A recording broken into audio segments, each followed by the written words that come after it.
देखिए रीजनिंग का थोड़ा सिलेबस को समझते हैं, क्या क्या पढ़ना है रीजनिंग में, कितना पढ़ना है, क्या क्या टॉपिक जो हैं वो व्यापम में काम आएंगे, सीजीपीएससी में कुछ एक्स्ट्रा टॉपिक्स है, वो टॉपिक्स क्या है, थोड़ा पाठ्यक्रम पर एक बार चर्चा करते हैं, थोड़ा सा एनालिसिस करते हैं सिलेबस का, रीजनिंग के सिलेबस का, रीजनिंग में क्या है कितना है। ये तो आपने देखा होगा रीजनिंग का थोड़ा वेटेज को बढ़ा दिया है व्यापम। अभी अमीन पटवारी का जो नया स्ट्रक्चर जारी किया उसमें रीजनिंग का 20 प्रश्न कर दिया है, 100 में 20 कर दिया है। पहले 150 में 15 क्वेश्चन थे, लेकिन अब उसको 100 में 20 कर दिया है। तो यही मान के चलिए आरआई में आने वाले, आरआई के एग्जाम में, पटवारी के एग्जाम में, इसके अलावा मंडी इंस्पेक्टर के एग्जाम में, सब में आपको रीजनिंग का बढ़ा हुआ वेटेज ही दिखाई देगा। और व्यापम ने नए स्ट्रक्चर के बाद ये भी थोड़ा सा एक जानकारी दे दी है कि मैथ्स और रीजनिंग का वेटेज को बढ़ा करके ही रखेगा। ये समझ आ रहा है? मैथ्स और रीजनिंग का वेटेज आपने देखा होगा, इससे पहले अभी जो पुलिस आरक्षक भर्ती हुई थी उसमें 100 में 50 प्रश्न थे मैथ्स और रीजनिंग के, 100 में 50 प्रश्न थे। इससे पहले जो पुलिस आरक्षक भर्ती हुई थी उसमें 100 में 4-5 प्रश्न थे बस मैथ्स और रीजनिंग के मिला करके। इस बार पुलिस आरक्षक भर्ती में 100 में 50 प्रश्न कर दिया मैथ्स और रीजनिंग के। इससे पहले नगर सैनिक का एग्जाम हुआ था, वहां पर भी 100 में 50 प्रश्न थे मैथ्स और रीजनिंग के। तो मैथ्स और रीजनिंग का वेटेज को बढ़ाता जा रहा है। अच्छा, एक बात यह भी देखने को मिली कि रीजनिंग का वेटेज को थोड़ा ज्यादा कर दिया है। समझना बात को, व्यापम का थोड़ा सा जो चल रहा है प्लानिंग, व्यापम के प्लानिंग को समझना थोड़ा। व्यापम में पहले आप देखेंगे ना, जो पहले एग्जाम हुए हैं, मतलब 2016, 17, 18, 19, उस साइड के व्यापम के दौर को देखेंगे तो गणित का वेटेज आपको ज्यादा दिखाई देगा, गणित का वेटेज। लेकिन व्यापम का जो अभी पिछले साल भर में जो चीजें देखने को मिली, वहां पर रीजनिंग के वेटेज को बढ़ाता जा रहा है। अब इसी को देख लो, जैसे अमीन पटवारी का जो नया स्ट्रक्चर आया है, अमीन पटवारी वाले स्ट्रक्चर को देखेंगे आप, और अमीन पटवारी का जो स्ट्रक्चर आया है, इससे यह भी क्लियर हो रहा है कि अमीन पटवारी के स्ट्रक्चर से यह भी क्लियर है कि यही स्ट्रक्चर पूरा पूरा आरआई के एग्जाम में भी रहेगा। आरआई मतलब रेवेन्यू इंस्पेक्टर, ये होगा, कंफर्म है कि अगले 1 साल 2 साल के अंदर ये भर्ती होनी तय है, क्योंकि 175 से ऊपर पद खाली हैं इसके अभी। और ये भर्ती पिछले 4 साल से बोल रहे हैं होगी होगी, बहुत अच्छा पद है, पटवारी के बाद प्रमोट होकर आप आरआई बनते हैं। यही स्ट्रक्चर पटवारी में भी काम आएगा। पटवारी मतलब राजस्व पटवारी की बात कर रहा हूं मैं, रेवेन्यू वाला जो पटवारी होता है उसकी बात कर रहा हूं मैं। 800 से ऊपर पद पटवारी के खाली हैं अभी। यही स्ट्रक्चर मंडी इंस्पेक्टर में काम आएगा। तो अमीन पटवारी में जो स्ट्रक्चर अभी व्यापम ने जारी किया है, वही पूरा का पूरा कॉपी होगा आरआई, पटवारी, मंडी इंस्पेक्टर इन एग्जाम्स में। इसके अलावा कुछ और एग्जाम्स जैसे फूड इंस्पेक्टर होता है, लेबर इंस्पेक्टर होता है। तो यहां पर भी नया स्ट्रक्चर जब जारी होगा तो देखना मैथ्स और रीजनिंग का वेटेज को बढ़ाता हुआ जारी होगा स्ट्रक्चर। तो अमीन पटवारी वाला स्ट्रक्चर जो आपने देखा, पुराना वाला स्ट्रक्चर देखेंगे आप तो पुराने वाले स्ट्रक्चर में 150 प्रश्न आते थे, 150 प्रश्न 150 अंकों के, जिसमें मैथ्स के थे 30 प्रश्न और रीजनिंग के थे 15। मैथ्स के 30 थे और रीजनिंग के 15 थे। लेकिन अभी जो नया स्ट्रक्चर जारी हुआ है 100 प्रश्नों का, उन 100 प्रश्नों में आप देखेंगे तो मैथ्स के 20 हैं और रीजनिंग के भी कितने हैं, 20 हैं। 150 में 15 थे रीजनिंग के, लेकिन 100 में हो गए 20। मैथ्स का वेटेज पहले ज्यादा था, देख सकते हैं, रीजनिंग के तुलना में डबल था, लेकिन यहां पर मैथ्स का वेटेज रीजनिंग के बराबर हो गया है। अब समझ आ रहा है? यही स्ट्रक्चर सेम आएगा आरआई, पटवारी, मंडी इंस्पेक्टर में, तैयार रहेगा इसके लिए। इसके अलावा जैसे अभी जो पुलिस आरक्षक भर्ती हुई, पुलिस आरक्षक की जो भर्ती हुई है, पुलिस आरक्षक मतलब लिखित परीक्षा जो हुई है, 100 में 50 प्रश्न थे मैथ्स और रीजनिंग के, 100 में 50 थे मैथ्स और रीजनिंग के, जिसमें आप देखेंगे तो 30 प्रश्न रीजनिंग के थे, 30 प्रश्न रीजनिंग के और 20 प्रश्न मैथ्स के थे। 30 रीजनिंग के थे और 20 मैथ्स के, तो यहां पर भी रीजनिंग का वेटेज ज्यादा दिखाई दे रहा है। समझ आ रहा है? सेम यही नगर सैनिक में था, सेम यही आप देखेंगे तो नगर सैनिक में था। नगर सैनिक में भी 100 में 50 प्रश्न मैथ्स और रीजनिंग के थे, जिसमें 30 रीजनिंग के थे और 20 मैथ्स के थे। इसके अलावा सब इंस्पेक्टर का एग्जाम देखिए, सब इंस्पेक्टर का व्यापम नहीं जारी किया था, पिछले बार व्यापम ही लिया है सब इंस्पेक्टर का एग्जाम को। तो सब इंस्पेक्टर के प्री में देखेंगे, प्री में तो प्री में 100 प्रश्न बनते हैं जिसमें मैथ्स के 10 हैं और रीजनिंग के भी 10 हैं। तो प्री में बराबर वेटेज, सब इंस्पेक्टर के प्री में 100 प्रश्नों में 10 मैथ्स के और 10 रीजनिंग के, बराबर मैथ्स और रीजनिंग का। मेंस में जब जाएंगे ना, सब इंस्पेक्टर के मेंस में जब जाएंगे, मेंस में, तो मेंस में पेपर नंबर 3 जो होगा, पेपर 3, ये पूरा मैथ्स और रीजनिंग का पेपर है जिसमें 100 प्रश्न पूछे जाएंगे, जिसमें रीजनिंग के लगभग 75 से 80 प्रश्न, रीजनिंग के लगभग 75 से 80 और 20 से 25 प्रश्न मैथ्स के। तो यहां पर भी रीजनिंग का वेटेज ज्यादा हो गया। देखो 100 में 75 से 80 प्रश्न बोल रहा हूं रीजनिंग के और 20 से 25 प्रश्न मैथ्स के। तो जितने भी एग्जाम ये आपके सामने मैं लिखा हूं, अमीन पटवारी, केवल अमीन पटवारी मत समझिए इसको, अब आरआई, पटवारी, मंडी इंस्पेक्टर, इन सब में सेम स्ट्रक्चर रहने वाला है, क्योंकि जो अमीन पटवारी का स्ट्रक्चर पहले था वही सेम स्ट्रक्चर इन तीनों एग्जाम का भी था।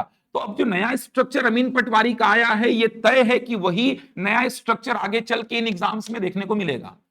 तो पिछले साल भर से व्यापम के एग्जाम्स का थोड़ा एनालिसिस आप करेंगे तो आपको समझ में आएगा कि रीजनिंग के वेटेज को बढ़ा रहा है, ये थोड़ा समझ आ रहा है, रीजनिंग के वेटेज को बढ़ाते जा रहा है। महिला पर्यवेक्षक का एग्जाम होता है, उसमें देख लीजिए लगभग 100 में 20 प्रश्न आते हैं रीजनिंग के, महिला पर्यवेक्षक 100 में 20 प्रश्न के आसपास रीजनिंग के आते हैं और 15 आते हैं गणित के। तो वहां पर भी रीजनिंग का वेटेज ज्यादा दिखाई दे रहा है। इन एग्जाम्स में पहले गणित का वेटेज ज्यादा था, लेकिन अब उसको बराबर कर दिया। देखिए तो बराबर दिख रहा है वेटेज, या तो रीजनिंग का ज्यादा दिख रहा है, मैथ्स का ज्यादा वेटेज। जितने एग्जाम्स आपके सामने लिखा हो, even labour inspector, food inspector भी देखना जारी करेगा तो यहां पर भी आपको दिखाई देगा या तो मैथ्स और रीजनिंग का बराबर वेटेज रखेगा या तो फिर वो रीजनिंग को ज्यादा ही कर देगा। समझ पा रहे हैं? इसके अलावा भी आबकारी आरक्षक का एग्जाम हुआ था, जानते होंगे, आबकारी आरक्षक का एग्जाम हुआ था।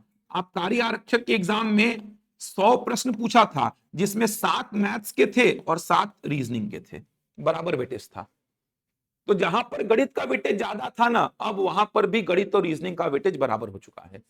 तो व्यापम में अब ये मत सोचिए कि गणित ही पढ़ना है बस, व्यापम में गणित और रीजनिंग दोनों पढ़ना है, दोनों को बराबर महत्व देना है।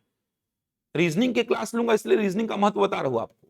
व्यापम के एग्जाम में अब गणित और रीजनिंग का बराबर महत्व हो चुका है। अब ऐसा नहीं कि केवल गणित पढ़ेंगे तो काम चल जाएगा, रीजनिंग तो थोड़ा मोड़ा आता है, बराबर महत्व हो चुका है मैथ्स और रीजनिंग का। आप ये पिछले साल भर के जो एग्जाम्स हुए हैं, महिला पर्यवेक्षक 2023 में हुआ था, पेपर उठा के देखिए, 2022 में हुआ था, पेपर उठा के देखिए आप महिला पर्यवेक्षक का, 100 में से करीबन 15 से 20 के बीच में रीजनिंग के प्रश्न पूछे गए हैं, 18, 19, 20 ऐसे पूछे गए हैं और मैथ्स के 15 प्रश्न आए हैं। सब इंस्पेक्टर का देखिए पिछले बार का पेपर उठा के, प्री में बराबर वेटेज 10-10 प्रश्नों का, मेंस में पेपर 3 मैथ्स और रीजनिंग का 75 से 80 प्रश्न रीजनिंग के, मतलब मैथ्स तो नाम भर का है इसमें, 20 से 25 प्रश्न। तो थोड़ा सा ध्यान देंगे। शिक्षक भर्ती परीक्षा की बात करूंगा तो रीजनिंग उसमें नहीं है, केवल मैथ्स है उसमें, रीजनिंग नहीं है उसमें। शिक्षक भर्ती परीक्षा, चाहे सहायक शिक्षक की बात करिए, चाहे शिक्षक की वर्ग 3 की बात करिए, चाहे वर्ग 2 की, उसमें केवल गणित है, रीजनिंग नहीं है उसमें। बाकी व्यापम के जितने एग्जाम्स होते हैं इनमें लगभग देखा जाए तो बराबर वेटेज है, या तो रीजनिंग का ही वेटेज क्या हो गया है, ज्यादा हो गया है। ये व्यापम के एग्जाम्स हो गए। पीएससी के एग्जाम्स की बात करूं अगर मैं, थोड़ा समझना रीजनिंग के महत्व को समझना। सीजीपीएससी के एग्जाम की बात करूं अगर मैं, सीजीपीएससी का जो एग्जाम होता है इसकी बात करूं अगर मैं, तो सबसे पहले सीजीपीएससी का जो स्टेट सर्विस एग्जाम होता है, स्टेट सर्विस एग्जाम का मतलब राज्य सेवा परीक्षा, जो आप सुनते आए हैं सीजीपीएससी की सबसे बड़ी परीक्षा, राज्य की सबसे बड़ी परीक्षा, जो राज्य सेवा परीक्षा स्टेट सर्विस एग्जाम जो होता है, उसके प्री की बात करूं अगर मैं, प्रारंभिक चरण प्री का होता है, जानते हैं आप। प्री का जो पेपर 2 है, प्री का जो पेपर नंबर 2 है, सीसेट का जिसको बोलते हैं, सिविल सर्विसेज एप्टीट्यूड टेस्ट, इसमें 100 प्रश्न आते हैं। 100 में लगभग इसमें देखेंगे तो 30 से 35 मैथ्स के हैं और 30 से 35 आप देखेंगे तो रीजनिंग के हैं, बराबर वेटेज है। सीसेट जो होता है क्वालिफाइंग नेचर का पेपर है, केवल क्वालिफाई करना होता है आपको, तो इसमें मैथ्स का 30 से 35 प्रश्न और रीजनिंग का भी आता है 30 से 35 प्रश्न, तो बराबर वेटेज है लगभग मैथ्स और रीजनिंग का। मेंस का जो पेपर होता है, मेंस का, सीजीपीएससी मेंस का जो पेपर होता है, जो कि पूरा सब्जेक्टिव होता है, पेपर 4 का जो पार्ट 2 है, पेपर 4 का जो पार्ट 2 है, ये मैथ्स और रीजनिंग का पार्ट है, जहां से 50 नंबर का टोटल आता है प्रश्न। यहां पर आप देखेंगे तो मुश्किल से 10 नंबर के आसपास, 10 से 12 नंबर का बस रीजनिंग आता है, और बचा मान लो 40 से, देखा जाए तो मान के चलिए 42 38 नंबर के आसपास, जो भी मान के चलिए, ये पूरा का पूरा मैथ्स आता है। यहां पर मैथ्स का वेटेज ज्यादा है, 40 से 42 नंबर, 40 से 45 नंबर भी कभी कभी आ गया है मैथ्स। कारण क्या है, क्योंकि जब मेंस का देंगे ना पेपर 4 का पार्ट 2 मैथ्स और रीजनिंग का, तो यहां पर वो सब गणित पढ़ना पड़ता है आपको, जैसे बचपन में जो सीखे हैं, बचत खाता में ब्याज की गणना करो, सावधि जमा खाता सुने हैं ना, ये सब आवर्ती जमा खाता, आयकर की गणना करो, माध्य माध्यिका बहुलक निकालो, बारंबारता सारणी आपको दिया रहेगा, उसका माध्य निकालो, माध्यिका निकालो, बहुलक निकालो, वैदिक मैथ्स। इसी वजह से, इन सब टॉपिक्स के होने की वजह से आप देखेंगे तो मेंस में मैथ्स और रीजनिंग में मैथ्स का वेटेज ज्यादा दिखाई देगा। सीजीपीएससी के जो वनडे एग्जाम्स होते हैं, वनडे एग्जाम्स की बात अगर मैं करूं तो वनडे एग्जाम्स जैसे अभी एडीआई का जो एग्जाम हुआ था, एडीआई का एग्जाम जो हुआ था, सहायक संचालक उद्योग और प्रबंधक जो हुआ था अभी अभी जिसका रिजल्ट आया है। इसके अलावा एसीएफ का एग्जाम जानते हैं क्या होता है, फॉरेस्ट सर्विस एग्जाम जिसको बोलते हैं, एसीएफ रेंजर 2020-21 में हुआ था जो। इसके अलावा एई का जो एग्जाम होता है, और भी एग्जाम्स होते हैं, इसको सीजीपीएससी के वनडे एग्जाम्स बोलते हैं अपन, क्योंकि इसमें मेंस नहीं होता, केवल आपका ऑब्जेक्टिव पेपर होगा, किसी में एक, किसी में दो पेपर होते हैं, उसके बाद सीधे इंटरव्यू होता है। यहां पर भी आप देखेंगे तो लगभग 50 प्रश्न, जनरल बात कर रहा हूं मैं, थोड़ा मोड़ा डिफरेंस आएगा, लगभग 50 प्रश्न सारे एग्जाम में मैथ्स और रीजनिंग के रहते हैं। इसमें रीजनिंग का वेटेज मैथ्स से ज्यादा रहेगा, इसमें भी रीजनिंग का वेटेज मैथ्स से ज्यादा रहता है। समझ आ रहा है, मैथ्स का अगर 20-22 प्रश्न है तो रीजनिंग का 28 से 30 प्रश्न दे रहा है।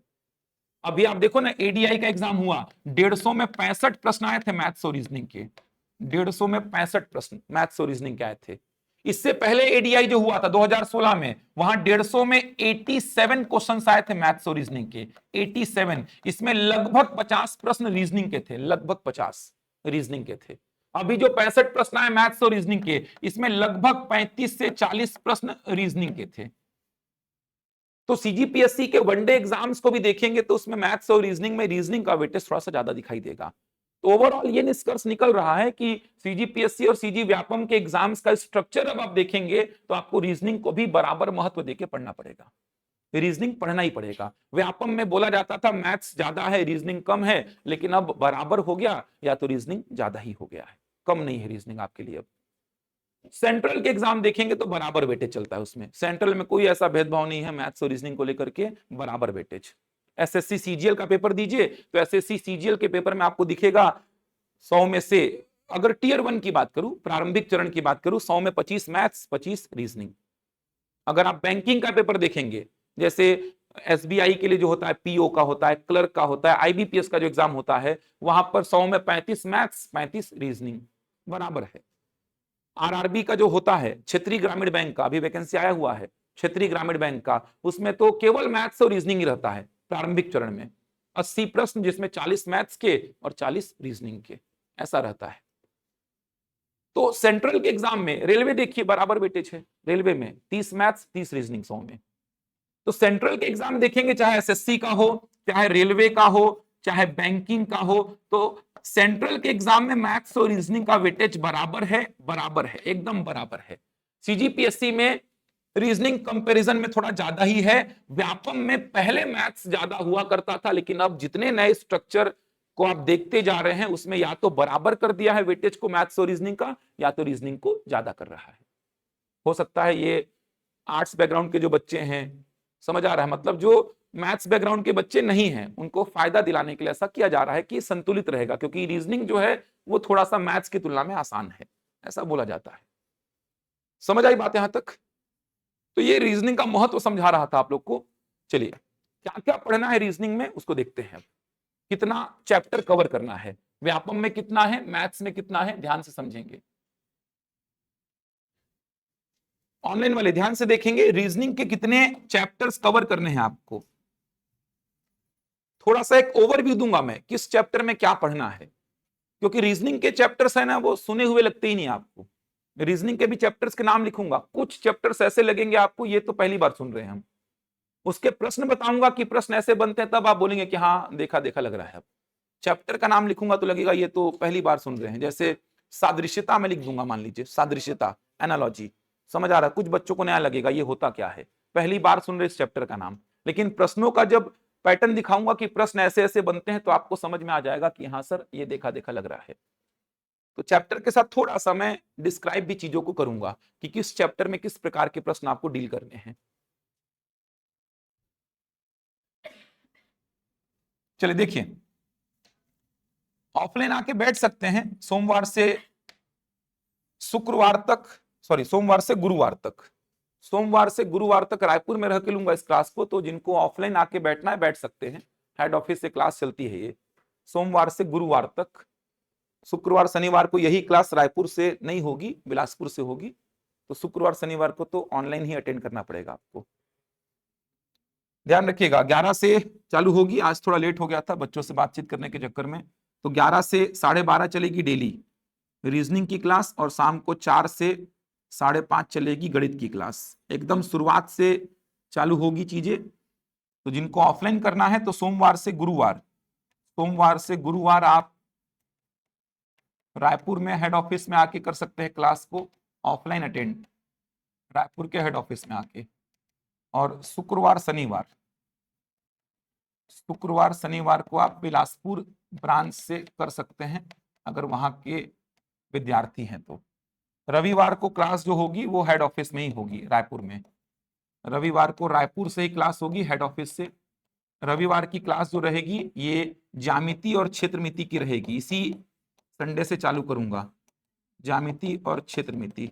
रविवार की क्लास का टाइमिंग वही लगभग 10 से 1 तक चलेगा, लगभग 10 से 1 ये शेड्यूल रहेगा इस बैच का, जो बैच आज से चालू हुआ है ये रीजनिंग और मैथ्स का। तो जिनको जैसी सुविधा वैसा काम करिए, ऑनलाइन तो रहेगी क्लास, लाइव तो आपके एप्लीकेशन में चलेगी ही।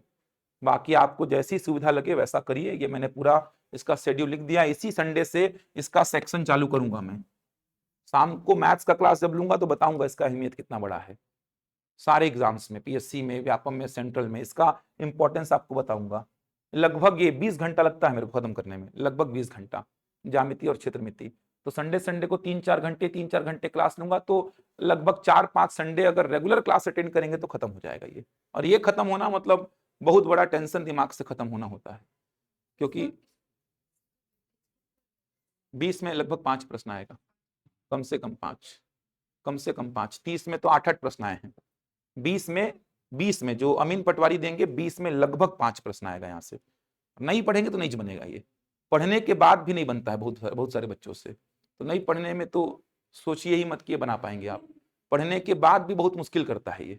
लेकिन एकदम बेसिक चीजें समझाऊंगा, मतलब इतना बेसिक से पढ़ाता हूं मैं, इवन एक एक फॉर्मूले बताऊंगा आपको कि बेलन का आयतन का फॉर्मूला कैसे जनरेट होता है, आयतन का मतलब क्या, क्षेत्रफल का मतलब क्या, परिमाप का मतलब क्या। देखना कितना आसान लगेगा आपको ये। बिलासपुर में अभी खत्म किया उद्देश्य इसको, पिछले 1-2 संडे छोड़ दीजिए तो इसको खत्म किया था मैं। करीबन 15 से 20 घंटे कम से कम लगेंगे इसको खत्म करने में, लेकिन वेटेज बहुत बड़ा है। आप कोई भी एग्जाम दीजिए, सारे एग्जाम में इसका वेटेज है। इवन सीजीपीएससी के एग्जाम में 5-6 प्रश्न आते हैं इसमें। ये पूरा शेड्यूल रहेगा, तो आप देख लीजिए, आपको जैसे ठीक लगे वैसे क्लास को अटेंड करिए। ऑनलाइन लाइव तो चलेगा ही, ऑफलाइन करना चाहते हो तो ऑफलाइन भी आके करिए। चलिए रीजनिंग की बात करते हैं। रीजनिंग में क्या क्या पढ़ना है, कितना है।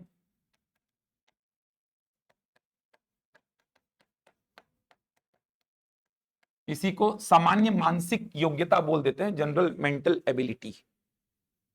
सामान्य मानसिक योग्यता इसी को बोलते हैं। श्रेया शर्मा वही समझा रहा हूं, एक बार समझिए। अमीन पटवारी में कितना है, अमीन पटवारी से पहले हो जाएगा कि नहीं, वो सारी बातें करूंगा मैं अभी। एक बार सिलेबस पे चर्चा करूंगा, शाम वाले क्लास में मैथ्स के सिलेबस पे चर्चा करूंगा। थोड़ा समझेंगे सिलेबस को, एनालिसिस करेंगे, तब तो समझ में आएगा कि अमीन पटवारी से पहले संभव है कि नहीं है पूरा। रीजनिंग के टॉपिक्स देखिए। सबसे पहला टॉपिक जो कि बहुत इंपॉर्टेंट है उसको बोलते हैं सांकेतिक भाषा। सांकेतिक भाषा इंग्लिश में इसको बोलते हैं कोडिंग डिकोडिंग। कोडिंग डिकोडिंग, सांकेतिक भाषा इंग्लिश में इसको कोडिंग डिकोडिंग बोलते हैं। अब ये चैप्टर कैसा आप जानती हैं, इसमें प्रश्न कैसे आते हैं, कोड को क्या करना है, डिकोड। बहुत सारे प्रश्न बनेंगे इसमें, प्रश्नों का कोई सीमा ही नहीं है इसमें, प्रश्नों का वेरिएशन भी बहुत ज्यादा आता है इसमें। लगता आसान है लेकिन सबसे टफ चैप्टर्स हैं ये सब जो लिखने वाला हूं भी। 5-6 चैप्टर जो लिखने वाला हूं सबसे टफ चैप्टर है। एक बार मैं कुछ चैप्टर्स लिख रहा हूं उसके बाद मैं समझाऊंगा। दूसरा चैप्टर है अंग्रेजी वर्णमाला। अंग्रेजी वर्णमाला, इंग्लिश अल्फाबेट बोलते हैं इसको, इंग्लिश अल्फाबेट। तीसरा जो चैप्टर है इसको बोलते हैं अपन श्रेणी, सीरीज, सीरीज। चौथा जो चैप्टर है इसको मैं बोल रहा हूं सादृश्यता, सादृश्यता, एनालॉजी। पांचवा चैप्टर है वर्गीकरण, वर्गीकरण, इसको बोलते हैं क्लासिफिकेशन, क्लासिफिकेशन। छठवां चैप्टर है आपका लुप्त पद, लुप्त पद, मिसिंग टर्म। ये 6 चैप्टर लिखिए पहले। ये 6 चैप्टर पढ़ लिए तो आपका टेंशन खत्म रीजनिंग का। समझ आ रहा है? टेंशन जो देंगे आपको, सबसे ज्यादा परेशान जो करेंगे ये 6 चैप्टर हैं जो सबसे ज्यादा परेशान करेंगे आपको रीजनिंग में। और यही 6 चैप्टर शुरुआत में कवर करूंगा मैं। सबसे ज्यादा परेशान करने वाले चैप्टर्स हैं ये। सांकेतिक भाषा मतलब कोडिंग डिकोडिंग, अंग्रेजी वर्णमाला मतलब इंग्लिश अल्फाबेट, श्रेणी मतलब सीरीज, सादृश्यता मतलब एनालॉजी, वर्गीकरण का मतलब क्लासिफिकेशन और लुप्त पद का मतलब मिसिंग टर्म। सबसे ज्यादा जो प्रॉब्लम क्रिएट करेंगे आपको वो चैप्टर ये 6 हैं। समझ आ रहा है? पहले इनके वेटेज की बात करता हूं मैं। पिछले बार का अमीन पटवारी का पेपर देखना आप तो आपको समझ में आएगा। 15 प्रश्नों में लगभग 10 प्रश्न आए थे इन 6 चैप्टर से। 10 प्रश्न, लगभग 10 प्रश्न इन 6 चैप्टर से। और केवल अमीन पटवारी की बात नहीं कर रहा हूं मैं। आप 2022 का पटवारी का पेपर देखिए, 2019 का पटवारी का पेपर देखिए, आरआई का पेपर देखिए। मैक्सिमम पेपर व्यापम की उठा के देख लीजिए, 70-80% जो प्रश्न आएंगे वो इन्हीं चैप्टर से आते हैं। 70 से 80% प्रश्न आपको इन्हीं चैप्टर से मिलेंगे। समझ आ रहा है? सीरीज के प्रश्नों की संख्या देखना कितनी रहती है। श्रेणी जानते हैं सीरीज में प्रश्न कैसे बनते हैं? 2, 4, 6, 8, अगला पद क्या होगा? समझ आ रहा है? संख्याओं पर श्रेणी, अक्षरों पर श्रेणी। तो श्रेणी के प्रश्नों की संख्या तो भरपूर रहती है। आप 2022 का देखो पटवारी का पेपर, 15 में 2 प्रश्न आए थे श्रेणी के। 19 का पेपर देखो, 15 में 4 प्रश्न आए थे श्रेणी के। आप अमीन पटवारी का पेपर देखिए 2017 वाला, 3 से 4 प्रश्न श्रेणी के आए थे। 3 से 4 प्रश्न 15 में। तो आप ये मान के चलिए कि 70 से 80%, 70 से 80% जो क्वेश्चंस आते हैं वो इन 6 चैप्टर से आते हैं। 70 से 80% बोल रहा हूं मैं। समझ आ रहा है? मतलब आप अगर 15 प्रश्न देख रहे हैं व्यापम के तो 10 प्रश्न लगभग यहां से आ जाते हैं। आप सीजीपीएससी प्री का पेपर उठाइए, रीजनिंग के 35 प्रश्न अगर आ रहे हैं तो लगभग 20 प्रश्न, 15 प्रश्न आपको इन्हीं 6 चैप्टर से मिलेंगे। लगभग 15 से 20 प्रश्न 35 में इन 6 चैप्टर से मिलेंगे। आप 2016-17 वाला एडीआई का पेपर उठा लीजिए, आप एसीएफ का 2020-21 वाला पेपर उठा लीजिए, आप इस बार का एडीआई का पेपर उठा लीजिए। रीजनिंग के प्रश्न जितने भी आते हैं उसमें लगभग 70 से 80% प्रश्न जो हैं वो इन 6 चैप्टर से आते हैं। ये 6 चैप्टर पढ़ लिए तो आपका टेंशन आधा से ज्यादा खत्म, आधा से ज्यादा टेंशन खत्म। आप इन 6 चैप्टर्स में केवल और केवल लॉजिक ढूंढते हैं, इसीलिए चैप्टर कठिन है। ये केवल लॉजिक ढूंढने का काम चलेगा इसमें, केवल लॉजिक ढूंढने का। इसीलिए ये चैप्टर बहुत ज्यादा कठिन है, क्योंकि इसमें कोई ऐसा नहीं कि आपको एक शॉर्टकट बता दूं मैं, उस शॉर्टकट से प्रश्न बन जाएगा। शॉर्टकट है ही नहीं इनमें कुछ। इनमें अप्रोच है। इन 6 चैप्टर में केवल अप्रोच है। मेरे पास कोई एक ऐसा तरीका नहीं है जो मैं आपको बता दूं और आप कोडिंग डिकोडिंग के सारे प्रश्न लगा दें। ऐसा कोई तरीका ही नहीं है। मेरे पास ऐसा कोई तरीका नहीं है जो मैं आपको बता दूं और आप श्रेणी के सारे प्रश्नों को बना लें। कोई तरीका नहीं है, किसी के पास नहीं है पूरे भारत में, भारत क्या पूरे विश्व में किसी के पास ऐसा कोई तरीका नहीं है जो आपको बताए और कोडिंग डिकोडिंग में लगाते जाओ, आंसर निकालते जाओ। ऐसा कोई तरीका ही नहीं है। ऐसा कोई तरीका ही नहीं है जो श्रेणी के सारे प्रश्नों में लग जाए। ऐसा कोई तरीका ही नहीं है जो एनालॉजी के सारे प्रश्नों में लग जाए। लुप्त पद जानते ही हैं आप कितना खतरनाक चीज है ये। लॉजिक ढूंढो, डब्बा बना देगा, एक तो पद मिसिंग कर देगा और बोलेगा बताओ वो क्या होगा। लॉजिक ढूंढो आप। आपको एक तरीका थोड़ी है मेरे पास कि मैं आपको बता दूं और आप मिसिंग टर्म के सारे प्रश्नों को लगा देंगे। यही कारण है कि ये 6 के 6 चैप्टर सबसे ज्यादा टफ हैं। सबसे ज्यादा टफ ये 6 के 6 चैप्टर हैं। केवल लॉजिक ढूंढने का काम होगा इसमें। सबसे ज्यादा प्रश्न यहां से आते हैं, इसीलिए बहुत सारे बच्चे मेरे को बोलते हैं रीजनिंग आसान है, लेकिन मैं अपने अंदर ही अंदर जानता हूं कि रीजनिंग मैथ से भी टफ है। समझ आ रहा है? बच्चे बोलते हैं, मैं भी हाँ में हाँ मिला देता हूं। मैं बोला भी था अभी शुरुआत में आप लोगों को कि रीजनिंग आसान है, आर्ट्स बैकग्राउंड वाले बच्चे जो हैं, बायो वाले बच्चे जो हैं, उनके लिए रीजनिंग बढ़ाते जा रहा है, लेकिन उतना ही खतरा पैदा करते जा रहा है। मैथ से ज्यादा टफ है रीजनिंग। क्यों टफ है? लॉजिक नहीं मिला तो खत्म क्वेश्चन, कुछ भी कर लो नहीं बनने वाला। लेकिन लाभ हानि पढ़े हो तो कुछ भी कर लेंगे तो क्वेश्चन तो बन ही जाएगा अपन से। प्रतिशत पढ़े हैं, कुछ भी करके प्रश्न को तो बना ही देंगे अपन। लेकिन यहां पे लॉजिक नहीं मिला तो कुछ भी कर लो, प्रश्न नहीं बनने वाला। अप्रोच पे काम करना पड़ेगा आपको। अप्रोच क्या होनी चाहिए, प्रश्न को स्टार्ट कैसे करें, वो मेन मुद्दा है रीजनिंग के इन 6 चैप्टर में। इन 6 चैप्टर में ये 6 खत्म हुए ना तो टेंशन खत्म हो जाएगा अपना। व्यापम के लिए तो टेंशन खत्म। मैं तो बोलता हूं कभी कभी बच्चों को ये 6 चैप्टर साथ में 2-3 चैप्टर और बताऊंगा, उनको पढ़ के चल दो, उससे बाहर आएगा ही नहीं, आएगा ही नहीं। 6 ये साथ में 3-4 चैप्टर और बताऊंगा, उनको पढ़ के जाओ, उससे बाहर व्यापम को भी पूछा ही नहीं है। पीएससी में थोड़ा सा ज्यादा पढ़ना पड़ेगा। तो ये 6 चैप्टर हर एग्जाम के लिए इंपॉर्टेंट है। इवन आप सेंट्रल के एग्जाम दीजिए, यही 6 चैप्टर पे पूरा रीजनिंग टिका हुआ है। लॉजिक ढूंढो चलेगा, उसके लिए अप्रोच समझना पड़ेगा आपको। ये नहीं कि सीधे मैं प्रश्न में आ जाऊं, बोलूं चलो बनाओ इसको। इसको फैकल्टीज पढ़ाते ही नहीं है। मैं बहुत सारी कोचिंग संस्थाएं देखा हूं, फैकल्टीज पढ़ाते हैं, यूट्यूब में वीडियोस देखते रहता हूं मैं, बच्चे मिलते हैं बताते हैं। इन 6 चैप्टर को छोड़ के बच्चों को सब पढ़ा दिया जाता है। उनसे जब जाके पूछो कि एनालॉजी पढ़े हो, वो जानते नहीं क्या होता है ये। कोडिंग डिकोडिंग 1 घंटा में खत्म हो गया। अरे कोडिंग डिकोडिंग मेरा 7 घंटा चलता है, ये दोनों मिला करके 7 से 8 घंटा चलता है मेरा, दोनों मिला के, बल्कि ज्यादा ही चलता होगा। 8 घंटा कम से कम बोल रहा मेरा, ये दोनों मिला के चलता है। 10 घंटा पहुंच जाता होगा दोनों मिला के मेरा ये। और लोगों से पूछो, बच्चों से पूछो तो बोलते 1 घंटा में खत्म हो गया है कोडिंग डिकोडिंग हमारा। संभव ही नहीं है ये, अप्रोच ही नहीं सीखे हैं। अप्रोच पे पूरा काम करना है, समझना, प्रश्नों का पैटर्न समझना। आप ये चैप्टर तो सुना सुना लग रहा होगा ना, कोडिंग डिकोडिंग। कैसे प्रश्न आते हैं इसमें? कोडिंग डिकोडिंग में कोड को डिकोड करना। अब कोड को डिकोड करने के लिए जैसे मान लो मैं एक शब्द बोला आपको आंसर, मैं एक शब्द आपको आंसर बोला और इसका कोड ऐसा कर दिया, ये देखिए ऐसा कर दिया, आंसर का कोड ऐसा कर दिया और मॉडर्न का कोड आपसे पूछ रहा हूं। मैं प्रश्न का पैटर्न समझा रहा हूं, आंसर निकालने के पीछे मत जाना, प्रश्न के पैटर्न को समझा रहा हूं। आंसर का कोड ये लिखा और मॉडर्न का कोड मैं आपसे पूछ लिया। शब्द का कोड किसमें किया? शब्द में किया हूं। वर्ड का कोड वर्ड में ही किया हूं। समझ आ रहा है? आंसर का कोड ये किया, तो आपको करना क्या है? कोड को डिकोड। कैसे आपने आंसर के कोड को ऐसा लिखा, क्या लॉजिक है इसके पीछे, क्या कोड है, कोड को क्या करना है? डिकोड, और उसी कोड को फिर इसमें लगा देना है। इसी प्रश्न को और ऐसा लिख सकता हूं, देखो मैं आंसर का कोड इस बार मैंने क्या लिख दिया? 80। ऐसा, ये देखो आंसर का कोड 80 लिखा, तो मैं पूछ लिया आपसे मॉडर्न का कोड। ये देखिए आंसर का कोड 80 लिख के मैं आपसे क्या पूछा? मॉडर्न का कोड। इस बार शब्द का कोड किसमें किया? संख्या में किया। समझ आ रहा है? वैरायटी बता रहा हूं आपको मैं। ये देखिए और बता रहा हूं इसी में, आंसर का कोड मैंने कैसा किया? ये देखिए आंसर का कोड मैंने ऐसा किया 26 5 10 5 22 9। आंसर का कोड मैंने ऐसा किया और मॉडर्न का कोड पूछ लिया।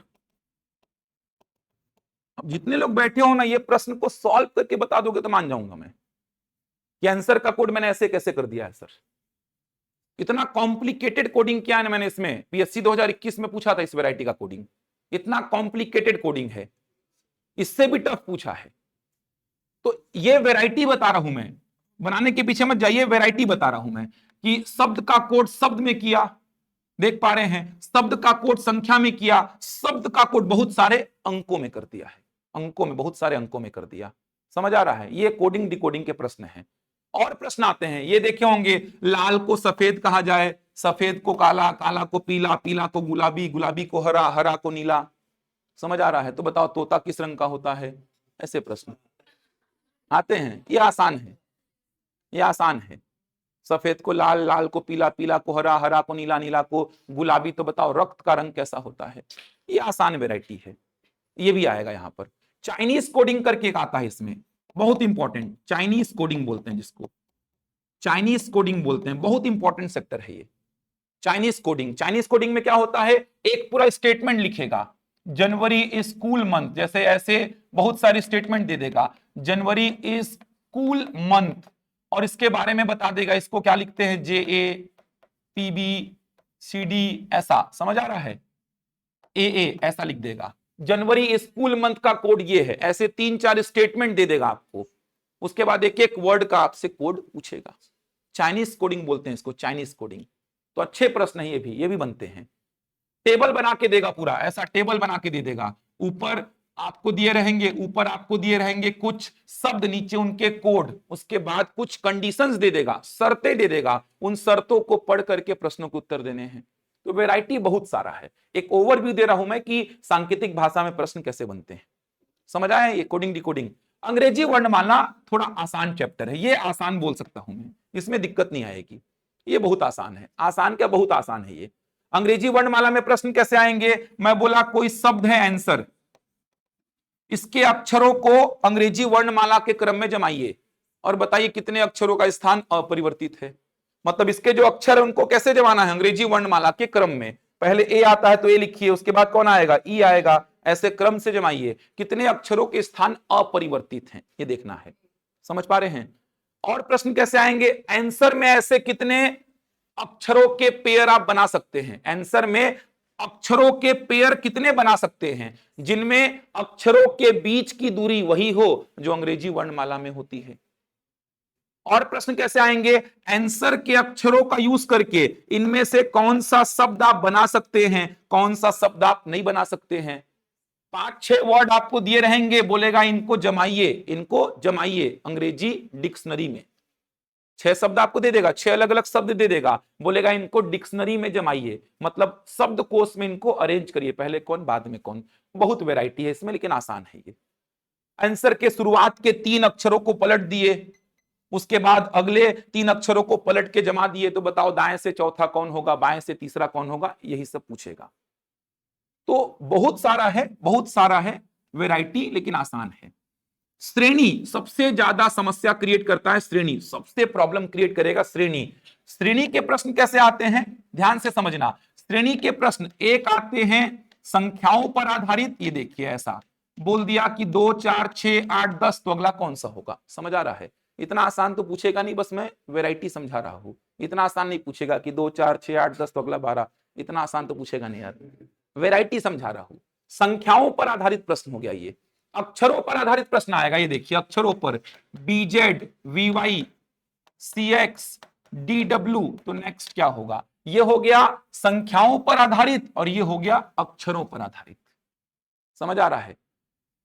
ये हो गया 2 वैरायटी। इसके अलावा गलत को छाटिए में कैसा प्रश्न आएगा, जैसे 2, 4, 6, 8, 11, 12, इसमें बोलेगा ये एक श्रेणी लिखी गई है, इसमें असंगत पद को छाटिए। असंगत पद को छाटिए मतलब एक लॉजिक से ये सीरीज आगे बढ़ रही होगी। अब इस सीरीज में एक पद क्या है, गलत है, उस गलत पद को छाटिए।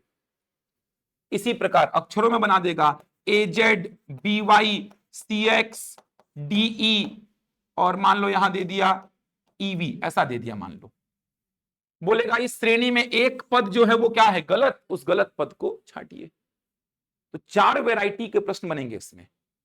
सीरीज का अगला पद कौन सा होगा, बीच वाला पद भी पूछ सकता है। देखिए ऐसा पूछ लिया, बीच वाला पूछता है तो और थोड़ा सा दिक्कत आती है, बीच वाला पूछ लिया तो सीरीज का कोई एक पद मिस करके बोलेगा बताओ वो पद क्या होगा। सीरीज एक लॉजिक से आगे बढ़ रही है, बताओ अगला पद क्या होगा। उसी प्रकार ये अक्षरों पर बना सकता है, पूरा सीरीज दे देगा, बोलेगा एक पद इसमें गलत डाल दिया गया, गलत पद को छाटो। पूरा सीरीज दे देगा, बोलेगा एक पद इसमें गलत डाल दिया गया, गलत पद को छाटो। इतने प्रश्न बनेंगे। अब इसमें आपको अप्रोच बनाना पड़ेगा, ऐसा नहीं कि चालू हो गए प्रश्न को देखना, अप्रोच बनाना पड़ेगा। जैसे एक प्रश्न मैं आपके सामने लिखता हूं, देखना एक प्रश्न मैं आपके सामने लिखता हूं, 3 लिख दिया, 10 लिख दिया, 29 लिख दिया, 66 लिख दिया, 127, 216, 216 नहीं 218 लिखो इसको, 218 क्वेश्चन मार्क। ध्यान से समझना, ये मैंने एक सीरीज का प्रश्न आपके सामने लिखा, पूरे रीजनिंग का एनालिसिस बता रहा हूं आपको, एक पिक्चर पूरा क्लियर हो जाएगा आपके दिमाग में रीजनिंग को लेकर के। आज ये मैंने एक प्रश्न दिया, अच्छा प्रश्न बहुत बार आया है ये प्रश्न। अब बुक में क्या किया है ना, बुक का तरीका समझना। बुक में क्या किया, बुक में बोला सर ये 1 का क्यूब प्लस 2 है, सर ये 2 का क्यूब प्लस 2 है, ये 3 का क्यूब प्लस 2 है, ये 4 का क्यूब प्लस 2 है, ये 5 का क्यूब प्लस 2 है, और ये 6 का क्यूब प्लस 2 है। तो अगला क्या होगा बोलो? 7 का क्यूब प्लस 2, 7 का क्यूब 343 प्लस 2 कितना? 345। ये आंसर हो गया। बुक में ऐसा दिया है। देखने में तो अच्छा लग रहा है, ये लगने में आसान लग रहा है ये, लेकिन क्या आप सोच पाएंगे इस चीज को एग्जाम में? वो मैटर करेगा। तो आप एग्जाम में इस चीज को सोच ही नहीं पाएंगे। समझ आ रहा है? आप एग्जाम में कैसे सोच पाएंगे बताओ मेरे को? सर दिमाग में कैसे आएगा मेरे कि ये 1 का क्यूब प्लस 2 है, ये 2 का क्यूब प्लस 2, 3 का क्यूब प्लस 2, 4 का क्यूब प्लस 2, 5 का क्यूब प्लस 2, 6 का क्यूब प्लस 2, तो नेक्स्ट होगा 7 का क्यूब प्लस 2। ये दिमाग में मेरे नहीं आएगा। बच्चों का बर्बाद इसीलिए है ये चैप्टर, क्योंकि बच्चे सोचते हैं बुक में देखे पीछे, अच्छा ये है बहुत आसान प्रश्न था, ऐसे उनको सारे प्रश्न आसान लग जाते हैं रीजनिंग में, खास करके इन 6 चैप्टर के। कोडिंग डिकोडिंग का प्रश्न फंस गया, पीछे पलटा, अच्छा ये कोड था, खत्म क्वेश्चन। अरे मेन तो वही था ना यार, कोड को ढूंढना, उस चीज को पीछे पलटा के देख ले तो प्रश्न में बचेगा क्या? मेन तो यही था कि लॉजिक ढूंढना, इसी लॉजिक को पीछे पलटा के देख ले तो प्रश्न बचेगा क्या? मेन तो यही चीज है, लॉजिक को ढूंढो, कोड को डिकोड करो। इस चीज को आप पीछे पलटा पलटा के देख रहे हो तो फिर प्रश्न में कुछ बचेगा ही नहीं। तो ये तरीका ही गलत है पढ़ने का, इस तरीके से प्रश्न बनाना ही नहीं था। मैं पढ़ाऊंगा आगे चल के आपको, श्रेणी देखना, एक भी प्रश्न श्रेणी का नहीं छूटेगा। इस पूरे टॉपिक में ऐसा कॉन्फिडेंस आएगा कि आप सर कुछ भी प्रश्न दे दो बना लेंगे हम। मैं पढ़ाऊंगा, श्रेणी को देख करके अपन पहले पहचानेंगे कि वो श्रेणी जो है वो डिफरेंस का श्रेणी है या फिर मल्टीप्लीकेशन का श्रेणी है, पहचानेंगे पहले। श्रेणी को देख करके पढ़ाऊंगा कि पहले अपन पहचानेंगे अंतर वाला सीरीज है या गुणा वाला सीरीज है। पूरे सीरीज को देखेंगे, खास करके लास्ट के 2 पद को। सर 127 का डबल भी नहीं है ये, इसका मतलब ये श्रेणी बताऊंगा मैं, अंतर का श्रेणी है, ऐसे पहचानेंगे। बताऊंगा पहचानने का तरीका क्या होगा, तो अपन पहचानेंगे कि ये श्रेणी किसका है, अंतर का। अंतर अंतर खेलते जाओ, आंसर मिल जाएगा। कैसे अंतर अंतर खेलते जाओ? 3 और 10 का अंतर कितना? 7। 10 और 29 का अंतर कितना? 19। यहां कितना आएगा? 37। यहां कितना आएगा देखो? 61। यहां कितना आएगा देखो? 91। अब ये वाला मेरे को चाहिए, ये वाला मिला ना सर मेरे को, तो 218 में इसको जोड़ के आंसर बता दूंगा। बताऊंगा ना यार, जैसे 3 में 7 जोड़ के 10 आया, 10 में 19 जोड़ के 29, 29 में 37 जोड़ के 66, 66 में 61 जोड़ के 127, 127 में 91 जोड़ के 218, 218 में इसको जोड़ के आंसर बता दूंगा मैं। मतलब मेरे को ये चाहिए। अब इस पे पूरा दिमाग लगाने बैठ गया, ये मेरे लिए नया प्रश्न हो गया। सर कुछ समझ आ रहा है क्या? नहीं आ रहा है, फिर से डिफरेंस खेलो। डिफरेंस कितना? 12। डिफरेंस कितना? 18। डिफरेंस कितना? 24। डिफरेंस कितना? 30। ये वाला मिल जाए ना सर मेरे को, ये मिला ना तो ये बताऊंगा, और ये मिला तो ये बताऊंगा। अब इसमें दिमाग लगाओ, समझ आया ये वाला सीरीज? 12, 18, 24, 30, तो अगला क्या होगा? होगा 36। 6 बढ़ रहा है ना, तो क्या होगा? 36। ये 36 मिला तो ये क्या मिलेगा? 91 प्लस 36 मतलब कितना? 127। ये 127 मिला तो 218 में 127 जोड़ो, आंसर कितना? 345। ये तरीका होगा अपना। समय लेगा 1 मिनट 50 सेकंड, लेकिन आंसर निकालोगे आप। जितने भी बैच में मैंने श्रेणी पढ़ाया है, जितने भी बैच में मैंने पढ़ाया है, जितने भी बैच में मैंने श्रेणी को पढ़ाया है, श्रेणी से प्रश्न आ ही रहा है। समझ आ रहा है? और श्रेणी के प्रश्नों में अलग लेवल का कॉन्फिडेंस है उनके मन में, एक अलग लेवल का कॉन्फिडेंस उनके मन में श्रेणी को लेकर के है कि कुछ भी प्रश्न दे हम बना लेंगे सर। एनालॉजी का जो ऑनलाइन में आप बोल रहे हो कि प्रश्न कम आते हैं, एनालॉजी के प्रश्न आप देखेंगे तो व्यापम में थोड़े कम है, पीएससी में तो भर भर के हैं। एनालॉजी के प्रश्नों को अगर आप देखेंगे तो एनालॉजी के प्रश्न व्यापम में थोड़े से कंपैरिजन करोगे पीएससी के एग्जाम से, सेंट्रल के एग्जाम से, तो एनालॉजी के प्रश्न थोड़े व्यापम में कम मिलेंगे। पीएससी में तो 3-4 प्रश्न आते तय हैं इसके। आप पीएससी का एसीएफ देखो, एडीआई देखो, आप पीएससी का प्री का पेपर देखो, 3-4 प्रश्न आपको हर पेपर में दिख जाएंगे। आऊंगा उसमें बात करूंगा अभी। समझ आया क्या बोलना चाह रहा हूं मैं?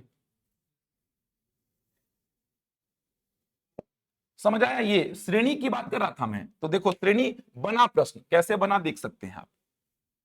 बुक में ऐसा दिया है, लगने में आसान लग रहा है ये, लेकिन मैं बताता ही नहीं चलो इस लॉजिक को, तो फिर तो खत्म था, ये क्वेश्चन बनता ही नहीं आपसे।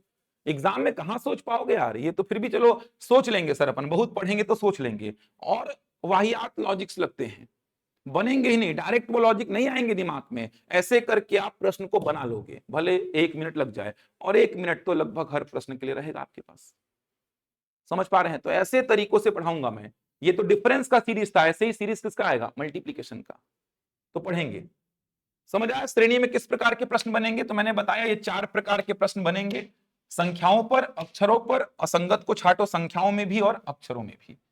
अक्षरों पर भी आएगा, सीरीज का प्रश्न आता है। ये हो गया श्रेणी का काम खत्म।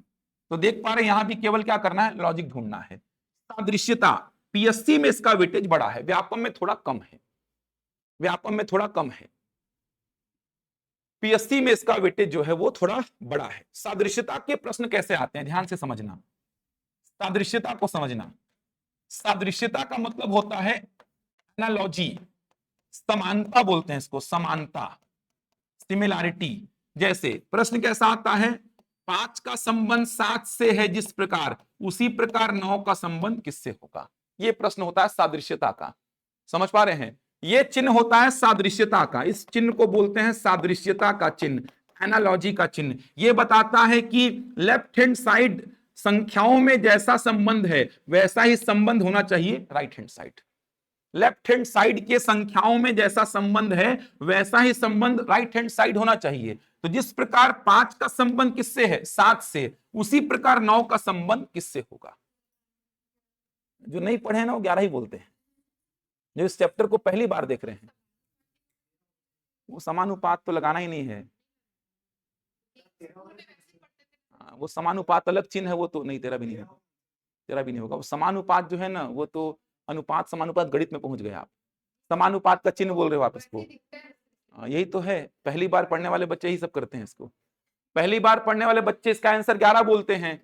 पहली बार पढ़ने वाले बच्चे बोलते हैं कि इसको सर ऐसा करो, देखो ये हो गया 5/7 बराबर 9/x, तो यहां से x का वैल्यू आ गया 63/5। पहली बार पढ़ने वाले बच्चे बोलते हैं कि 5 में 2 जोड़ो 7 आया, 9 में 2 जोड़ो 11 आया। हाँ समझ आ रहा है? लॉजिक ढूंढने हैं। मैंने क्या लॉजिक लगाया पता है? 5 का वर्ग कितना? 25, और 25 के अंकों का योग कितना? 7। तो वैसे ही 9 का वर्ग कितना? 81, और 81 के अंकों का योग कितना? 9। तो आंसर क्या होगा? 9। समझ आ रहा है? अब तुक्का भी मारते तो सबसे पहले तो 9 को ही काट देते, आपकी 9 तो नहीं छोगा। तुक्का भी मारते तो सबसे पहले 9 को काटते, आप काटते ना 9 को, कि सर 7 5 के साथ संबंध में है तो 9 के साथ 9 तो नहीं छोगा सर, इसको तो हटाओ। तुक्का मारने में सबसे पहले हटाते किसको? 9 को, और हटाते उसी को जो आंसर है। ये जो आप लोग बोले ना 5 में 2 जोड़ो 7, 9 में 2 जोड़ो 11, ऐसा सोचना भी क्राइम है इस चैप्टर में। ऐसा सोचना भी क्राइम है बोल रहा है इस चैप्टर में। इस चैप्टर में ऐसा सोचे मतलब आपका ये दर्शा दिया कि इस चैप्टर को आप कभी सुने ही नहीं हो, कभी देखे ही नहीं हो, कभी पढ़े ही नहीं हो। इस चैप्टर में डायरेक्ट जोड़ के ये लाना, ये तो क्राइम है पूरा। ये समझ आ रहा है? आपने जुर्म कर दिया ऐसा सोच के भी इस चैप्टर में कि 5 में 2 जोड़े तो 7 आया, तो 9 में 2 जोड़ेंगे तो 11। ऐसा करके तो आपने इस चैप्टर को खत्म ही कर दिया यार। सारे प्रश्न बन जाएंगे फिर तो यार, फिर तो सारे प्रश्न ही बनेंगे ना यार, क्योंकि इसमें कुछ ना कुछ जोड़ने पे तो ये आएगा ही। अरे जोड़ने पे नहीं आया तो घटाने पे आ जाएगा। फिर तो आपने इस चैप्टर को ही खत्म कर दिया कि सर इसमें ये जोड़ो ये आया, इसमें ये घटाओ ये आया, तो इसमें ये जोड़े तो ये आया, इसमें ये घटाए तो ये आया। फिर तो चैप्टर ही खत्म हो गया, फिर तो ये खत्म ही हो गया पूरा चैप्टर। समझाऊंगा, यही दिक्कत है इस चैप्टर में। ये अप्रोच समझना है। सर कैसे सोचेंगे हम? 5 का वर्ग 25, 25 के अंकों का योग 7, हम कैसे सोचें? वो तो आप सोच पा रहे हो सर। जो आप लोग 11 बताए तो ऑप्शन में भी नहीं होता भाई, 11 तो ऑप्शन में भी नहीं रहता। समझ आ रहा है? कैसे सोचें, अप्रोच बोल रहा हूं। अब यही प्रश्न ऐसा आ जाएगा, देखो यही प्रश्न आ जाएगा इसके साथ। जैसे बोल दिया कि एल और, मान लीजिए एग्जाम्पल के लिए एल और बी का संबंध ऐसा दे दिया, एल और बी का संबंध मान लो ओ और वाई से है, तो फिर एम और एन का संबंध किससे होगा? ये प्रश्न दे दिया। तो एनालॉजी के प्रश्न आते हैं देखो संख्याओं पर, संख्याओं का प्रश्न ये हो गया। अक्षरों पर, अक्षरों का प्रश्न ये हो गया। समझ आ रहा है? ये संख्याओं का प्रश्न हो गया, और ये कैसा हो गया? अक्षरों का। दो वैरायटी। एक और वैरायटी, एक और वैरायटी, एक और वैरायटी क्या? एक और वैरायटी शब्दों पर आता है प्रश्न। शब्दों पर कैसा आएगा? देखो शब्दों पर ऐसा आएगा, मध्य प्रदेश का संबंध है भोपाल से, मध्य प्रदेश का संबंध भोपाल से जिस प्रकार है, उसी प्रकार उत्तर प्रदेश का संबंध किससे होगा? समझ आ रहा है? मध्य प्रदेश का संबंध जिस प्रकार भोपाल से, उसी प्रकार उत्तर प्रदेश का संबंध किससे होगा? तो मध्य प्रदेश का संबंध भोपाल से कैसे है? मध्य प्रदेश की राजधानी है भोपाल, तो उत्तर प्रदेश की राजधानी क्या हो जाएगी? लखनऊ। समझ आ रहा है? जनरल नॉलेज पे बेस्ड हो गया पूरा ये। 3 वैरायटी ये हो गया इस चैप्टर में। एक और आता है जिसको बोलते हैं समूह सादृश्यता। समूह सादृश्यता सबसे टफ है ये पूरे रीजनिंग का, मेरे हिसाब से सबसे टफ चीज है ये। ग्रुप एनालॉजी बोलते हैं इसको, समूह सादृश्यता। ऐसा करेगा, देखो जैसे बोल दिया 4 5 41, ऐसा दे दिया 4 5 41, ऐसे एक ब्रैकेट में 3 संख्याएं दे दिया, ग्रुप में संख्याएं दे दिया, बोलेगा इन तीनों में एक लॉजिकल तरीके से एक संबंध बताइए। इन तीनों में एक संबंध बताना है आपको, 4 5 41, इन तीनों में एक संबंध बताइए, और वैसा ही संबंध दिए गए ऑप्शन की कौन सी 3 संख्याओं में आ रहा है। समझ पा रहे हैं? ग्रुप एनालॉजी बोलते हैं इसको। इन तीनों में एक लॉजिकल मैनर में रिलेशन खोजना है अपन को, रिलेशन। समझ आ रहा है? वैसा ही एज इट इज रिलेशन कौन से ऑप्शन की 3 संख्याओं में देखने को मिल रहा है, वैसा ही पूरा का पूरा संबंध दिए गए ऑप्शन की कौन सी 3 संख्याओं में है। ये चौथा पैटर्न हो गया इस चैप्टर का। ये है एनालॉजी का चैप्टर। समझ आई बात? समझ आए चारों चैप्टर? ये पूरा एक ओवरव्यू दे रहा हूं आपको, तब तो पिक्चर क्लियर रहेगी क्या क्या पढ़ना है, कितना पढ़ना है, कितना आसान कितना टफ, ये सब सीखना पड़ेगा आपको। सीधे चैप्टर में नहीं आ रहा हूं यार, पूरा एनालिसिस बताऊंगा आज, थोड़ा पढ़ाऊंगा, लेकिन उससे पहले पूरे चैप्टर का एक एनालिसिस बता रहा हूं। व्यापम में कितना पढ़ना है अमीन पटवारी के लिए बताऊंगा आपको। अगला वर्गीकरण बहुत इंपॉर्टेंट है। वर्गीकरण का मतलब क्या होता है? क्लासिफिकेशन। क्लासिफिकेशन का मतलब जैसे आपको 4 संख्याएं मैं दे दूंगा, 4 संख्याएं मैं बोला 144, 256, 324 और 442, ये मैं आपको क्या किया, 4 संख्याएं दे दिया, 4 संख्याएं। वर्गीकरण का प्रश्न कैसा बनेगा? बोलेगा इन 4 संख्याओं में से 3 में एक सिमिलैरिटी है। इन 4 संख्याओं में से 3 में क्या है? एक सिमिलैरिटी, मतलब 4 में से 3 संख्याएं किसी प्रकार से क्या है? समान। चौथी संख्या जो अलग है उसको छाटो। समझ आ रहा है? जैसे इसमें लॉजिक क्या लगता है? सर ये 12 का वर्ग है, सर ये 16 का वर्ग है, ये 18 का वर्ग, और ये किसी का वर्ग नहीं है सर, तो अलग क्या है? 442। वर्गीकरण का मतलब क्या? अलग को छाटो। चारों में जो अलग है, 4 में से 3 किसी पैटर्न में क्या होंगे? सिमिलर। 4 में से 3 किसी पैटर्न में सिमिलर होंगे, चौथा अलग होगा, जो अलग है उसको क्या करना है? छाटना। समझ पा रहे हैं? इसको बोलते हैं क्लासिफिकेशन, वर्गीकरण। बहुत आते हैं प्रश्न ये। तो यहां भी क्या करना है आपको? लॉजिक ही ढूंढना है, लॉजिक ही तो ढूंढना है। यही प्रश्न आ जाएगा किसमें? तो यही प्रश्न आ जाएगा अक्षरों पर, यही प्रश्न अक्षरों पर आ जाएगा। मैं बोला AZ BY MN LJ, इन चारों में 3 में एक सिमिलैरिटी है, चौथे को अलग करो जो अलग है। तो आपको समझना होता सर ये दोनों क्या है? विपरीत। ये दोनों विपरीत, ये दोनों विपरीत, ये दोनों विपरीत नहीं है। A और Z एक दूसरे के विपरीत अक्षर कहलाते हैं, बताऊंगा ये सब। B और Y एक दूसरे के विपरीत अक्षर कहलाते हैं। M और N एक दूसरे के विपरीत, L और Z एक दूसरे के विपरीत नहीं है। तो L और Z हो जाएगा आंसर। समझ पा रहे हैं बात को? यही प्रश्न कैसा बनेगा? यही प्रश्न बनेगा कैसा? यही प्रश्न बनेगा शब्दों पर। गाजर मूली टमाटर आलू ऐसा लिख देगा, जैसे लिख दिया गाजर मूली आलू टमाटर, बोलेगा इन चारों में से 3 में एक सिमिलैरिटी है, चौथा अलग है, अलग को पहचानो। कौन अलग है? टमाटर आलू? हाँ, वही आपको खोजना है। 3 में सिमिलैरिटी क्या है? 3 जमीन के अंदर और 1 जमीन के बाहर।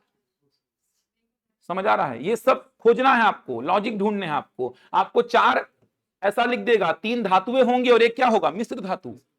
4 शहरों के नाम लिख देगा जिसमें 3 क्या होंगी? राजधानियां, और एक नॉर्मल कोई शहर होगा। बहुत सारा पूरा जनरल नॉलेज का प्रश्न हो गया ये वर्गीकरण का चैप्टर है आपका। क्लियर हुआ यहां तक? पूरा लॉजिक ढूंढो पर चलेगा ये भी। ये खत्म हो गया आपका। लुप्त पद, ये तो जानते ही हैं क्या है। लुप्त पद में तो कोई सीमा ही नहीं है, प्रश्न कैसा बनाएगा। लुप्त पद में क्या है? ये देखो ऐसा बना देगा, ऐसा बना देगा। सबसे ज्यादा टफ बोलते हैं बच्चे इसको, ये सब दे देगा और ये पूछ लेगा, इसको बोलते हैं लुप्त पद। ऐसा एक सर्कल बनाएगा, ये देखो ऐसा कर देगा, ये सब दे देगा, ये पूछ लेगा। मिसिंग टर्म, और कैसा बनाएगा, बहुत सारा वैरायटी है, देखो ऐसा बना देगा, इस प्रकार से ऐसा बनाएगा, ये सब दे देगा, ये सब दे देगा, ये चारों दे करके ये पूछ लेगा, कुछ भी कर सकता है, इसको लुप्त पद बोलते हैं। ऐसा बना देगा, ये देखो, ये सब दे देगा, ये सब दे देगा, ये पूछ लेगा। बहुत वैरायटी, सीमा ही नहीं है, मैं कितना भी चाहूं उतना इसमें डायग्राम बना बना के नए नए प्रश्न बना सकता हूं। अब इन 6 चैप्टर को देखो, इन 6 चैप्टर को देखो, इन 6 चैप्टर से मैक्सिमम प्रश्न आपको मिलेंगे, पीएससी में भी, व्यापम में भी। तो अपना सबसे पहला टारगेट होगा इन 6 चैप्टर को खत्म करने का।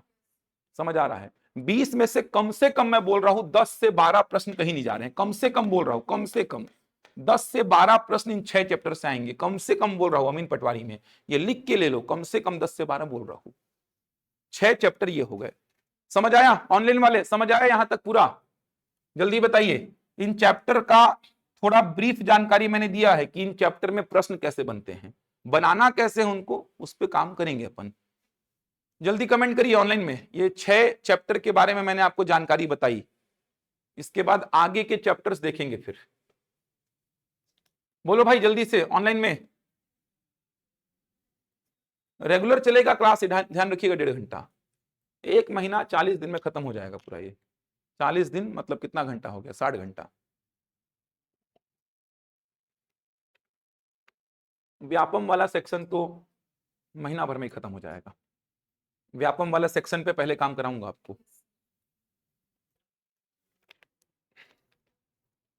चलो इसके आगे देखो और क्या क्या चैप्टर हैं जो कि इंपॉर्टेंट हैं। 7वां, गणितीय संक्रियाएं, मैथमेटिकल ऑपरेशंस। गारंटीड प्रश्न आता है यहां से, ऐसा कोई एग्जाम नहीं है जहां से प्रश्न आए, और ये सबसे आसान, पूरे रीजनिंग का सबसे आसान चैप्टर है। गणितीय संक्रियाएं, मैथमेटिकल ऑपरेशंस, सबसे आसान, पूरे रीजनिंग का सबसे आसान चैप्टर कोई है तो वो है गणितीय संक्रियाएं। कैसे प्रश्न बनते हैं जानते हैं इसमें? हाँ, बोर्ड मास लगाना है इसमें आपको। यदि प्लस को माइनस कहा जाए, माइनस को प्लस, गुणा को भाग, भाग को गुणा, तो निम्न व्यंजक का हल निकालो। बोर्ड मास का आपको नॉलेज होना चाहिए इसके लिए। पहले क्या सॉल्व होता है, बाद में क्या, जैसा डायरेक्शन दिया रहेगा उसके अकॉर्डिंग पहले क्या करना, चिन्हों को परिवर्तित कर देना। जो डायरेक्शन आपको दिया रहेगा उस डायरेक्शन के मुताबिक पहले चिन्हों को क्या करना, परिवर्तित, और उसके बाद लगा देना फिर आप बी बोर्ड मास। कौन से 2 चिन्हों को बदलने पर समीकरण संतुलित हो जाएगा, ऐसे भी प्रश्न आते हैं। स्टार स्टार स्टार बना देगा, बोलेगा यहां पर गणितीय चिन्हों का क्या क्रम बैठाएं जिससे समीकरण संतुलित हो जाए। यही सब बहुत आसान है। चलो इसके बाद देखो और चैप्टर जो हैं, इसके बाद कुछ चैप्टर और लिख रहा हूं मैं। दिशा ज्ञान परीक्षण आसान है लेकिन इंपॉर्टेंट है। व्यापम के लिए उतना नहीं, लेकिन पीएससी के लिए तो इंपॉर्टेंट है। व्यापम में भी आता है प्रश्न यहां से, डायरेक्शन सेंस टेस्ट, दिशा ज्ञान परीक्षण, दिशा ज्ञान परीक्षण, डायरेक्शन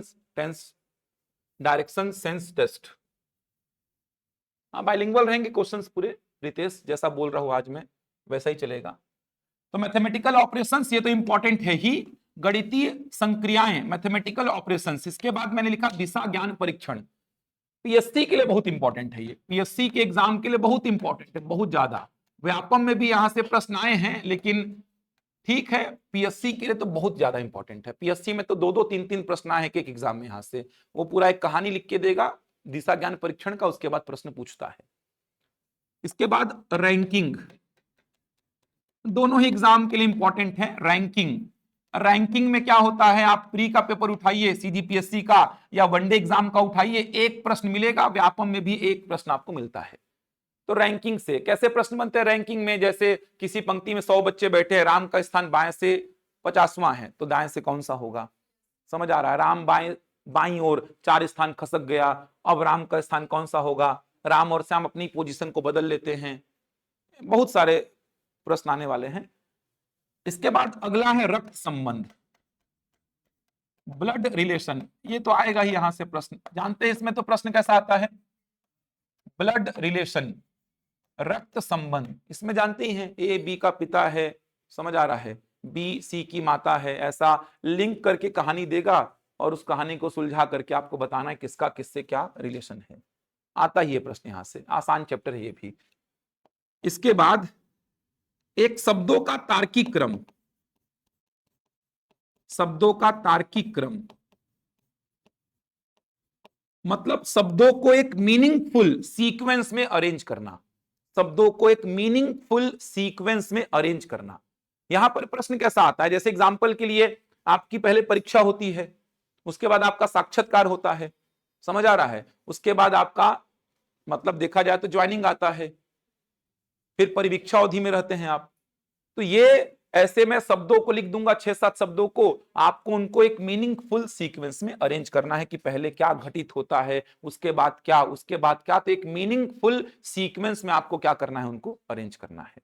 समझ आ रहा है, जनरल नॉलेज पे बेस्ड है चैप्टर ये हुआ यहां तक। अब कुछ चैप्टर में लिख रहा हूं जो कि इंपॉर्टेंट है। वेन आरेख, अमीन पटवारी 2017 में 3 प्रश्न आए थे यहां से। वेन आरेख, वेन डायग्राम बोलते हैं इसको, बहुत इंपॉर्टेंट है और बहुत आसान भी है। वेन डायग्राम, वेन डायग्राम का प्रश्न कैसा आता है, 2 वेराइटी का प्रश्न आता है। पहला वेराइटी क्या होता है, इस प्रकार से आपको 2-3 डायग्राम्स को मर्ज करके दे देगा, ये चाय पीने वाले को बताएगा, ये कॉफी पीने वालों को बताएगा। फिर प्रश्न बोलेगा कौन चाय और कॉफी दोनों पीता है, कौन केवल चाय पीता है, इस प्रकार के प्रश्न आते हैं। ये मान लो शिक्षक को बता रहा है, ये स्नातक को बता रहा है, ये नगर में रहने वाले को बता रहा है। इसके अलावा एक और वैरायटी क्या आएगा, 3 शब्द आपको दिए रहेंगे, 3 शब्द, जैसे मैं दे दिया देश, राज्य, जिला, और बोला इन तीनों शब्दों में वेन डायग्राम आपको बनाना है। कैसा वेन डायग्राम बनाएंगे आप, ऑप्शन दिया रहेगा, ऐसा बनाओगे, ये देखो ऐसा ऑप्शन दिया रहेगा, ऐसा ऑप्शन दिया रहेगा, ऐसा ऑप्शन दिया रहेगा, समझ पा रहे हैं, तो बता देंगे आप। टफ है ये, आसान नहीं है, टफ है ये, तो आसान प्रश्न है इसीलिए आपको आसान लग रहा है। देश राज्य जिला दे दिया तो आसान लग रहा है, लेकिन प्रश्न उतना आसान रहता नहीं, यहाँ का कंफ्यूजन होता है।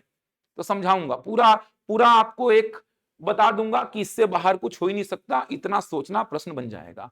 ये तो आसान प्रश्न है, ऐसा बनेगा बोल देंगे आप, लेकिन हर जगह पे प्रश्न आसान नहीं रहेगा। समझाऊंगा वहां पे किस प्रकार से अप्रोच बनाना है। 2 प्रकार के प्रश्न आते हैं इसमें, वेन आरेख में। इसके बाद एक चैप्टर है पासा, जानते ही होंगे आप पासा को, डाइस, इंपॉर्टेंट है ये तो बहुत, ये भी इंपॉर्टेंट है। पासा डाइस, व्यापम एक प्रश्न पूछता ही है यहां से, अभी पूछा ही था अमीन पटवारी में भी, पटवारी 2022 में भी पूछा था, इधर से प्रश्न आते हैं। डाइस, पासा, तो डाइस से प्रश्न बनता ही है, इसमें एकदम तय है कि प्रश्न बनता है, कौन किसके विपरीत होगा, ये सब प्रश्न बनते हैं। खुला पासा, बंद पासा, ओपन डाइस और क्लोज डाइस, दोनों डाइस पढ़ना है आपको। एक होता है घन और घनाभ, घन और घनाभ, घन और घनाभ का मतलब क्या होता है, cube and cuboid, cube and cuboid. यहां पे प्रश्न कैसे बनते हैं, मान लो कोई घन है, उसके कलर कर दिए उसको, फिर काटे हैं उसको, तो कितने ऐसे घन बनेंगे जिसकी एक सतह कटी रंगी हुई हो, जिसकी 2 सतह रंगी हुई हो, इस प्रकार के प्रश्न सुने हैं क्या। एक घन है, उसको बराबर बराबर भाग में काट दिया गया है, उसको रंग किया गया है, तो ऐसे कितने घन बनेंगे जिसकी एक सतह रंगीन हो, 2 सतह रंगीन हो, 3 सतह रंगीन हो, इस प्रकार के प्रश्न बनते हैं। कम इंपॉर्टेंट है व्यापम के हिसाब से, लेकिन याद रखिएगा। इतने चैप्टर हो गए, इतने चैप्टर आपको देखा जाए तो व्यापम में पढ़ने ही है, इतने चैप्टर, ये 6 और उसके बाद के ये 8 चैप्टर ये व्यापम में पढ़ने हैं फिलहाल। तो इसके बाद कुछ डायग्राम्स को लेकर के चैप्टर व्यापम में कवर करने हैं, जो कि बहुत आसान है। पहला, आकृतियों की गिनती, आकृतियों की गिनती, काउंटिंग ऑफ फिगर्स, त्रिभुज कितने देखे हैं, ये तो वर्ग कितने, आयत कितने, आता ही 6 प्रश्न यहां से। आकृतियों की गिनती, आकृतियों को पूर्ण करना,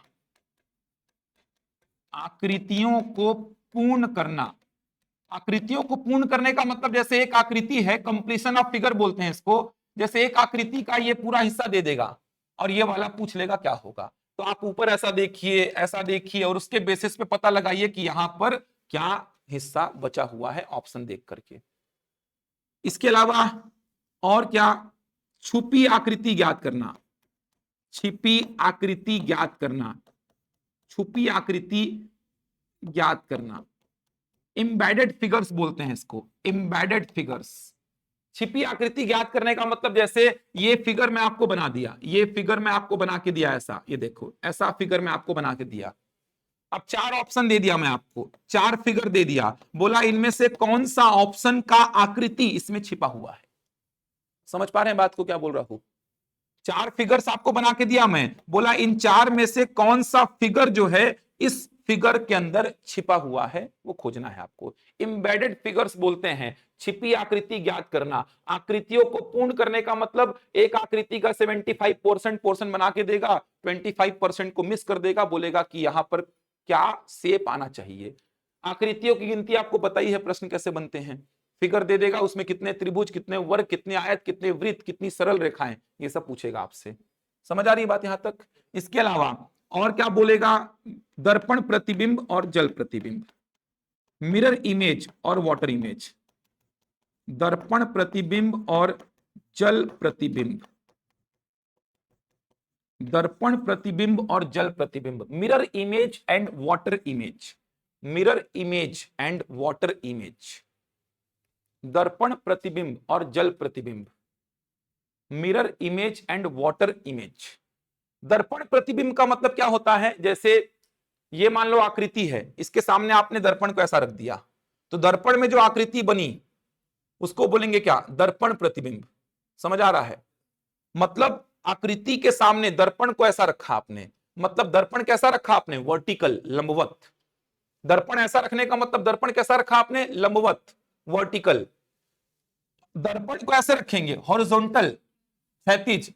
अब दर्पण में जो फिगर बनेगा उसको बोलेंगे जल प्रतिबिंब।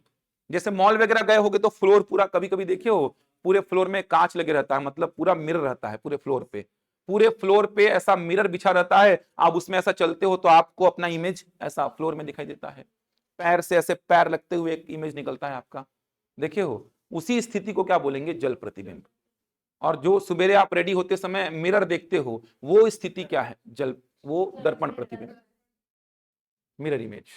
तो मिरर को वर्टिकल रखोगे तो मिरर इमेज, और मिरर को हॉरिजॉन्टल रखोगे तो जल प्रतिबिंब, वाटर इमेज। ऐसा नहीं कि जल से कुछ मतलब है, यहां पे उसको नाम देते हैं जल प्रतिबिंब का। मॉल वगैरह में देखना, अभी बहुत जगह पे अच्छे बड़े मॉल में ऐसा होता है, पूरा नीचे में ऐसा कांच, मतलब वो मिरर बिछा रहता है। जब आप चलते हैं तो आपको दिखा होगा, आपका पूरा इमेज ऐसा बनता हुआ दिखाई देता है आपको नीचे, और पैर से ऐसा पैर लग के निकलता है। नोटिस किए हैं? पैर से ऐसा पैर लग के निकलता है, तो वो स्थिति कहलाती है क्या? जल प्रतिबिंब, वाटर इमेज।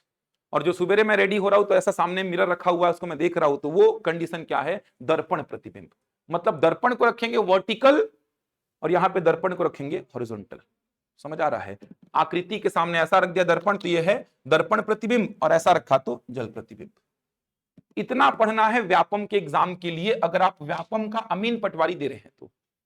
घड़ी कैलेंडर अभी बचा है, ऑनलाइन वाली चिंता मत करो, आएगा वो। लेकिन अगर आप दे रहे हैं अमीन पटवारी, इतने चैप्टर तो पढ़ने ही है आपको, इतना चैप्टर लेके जाना है।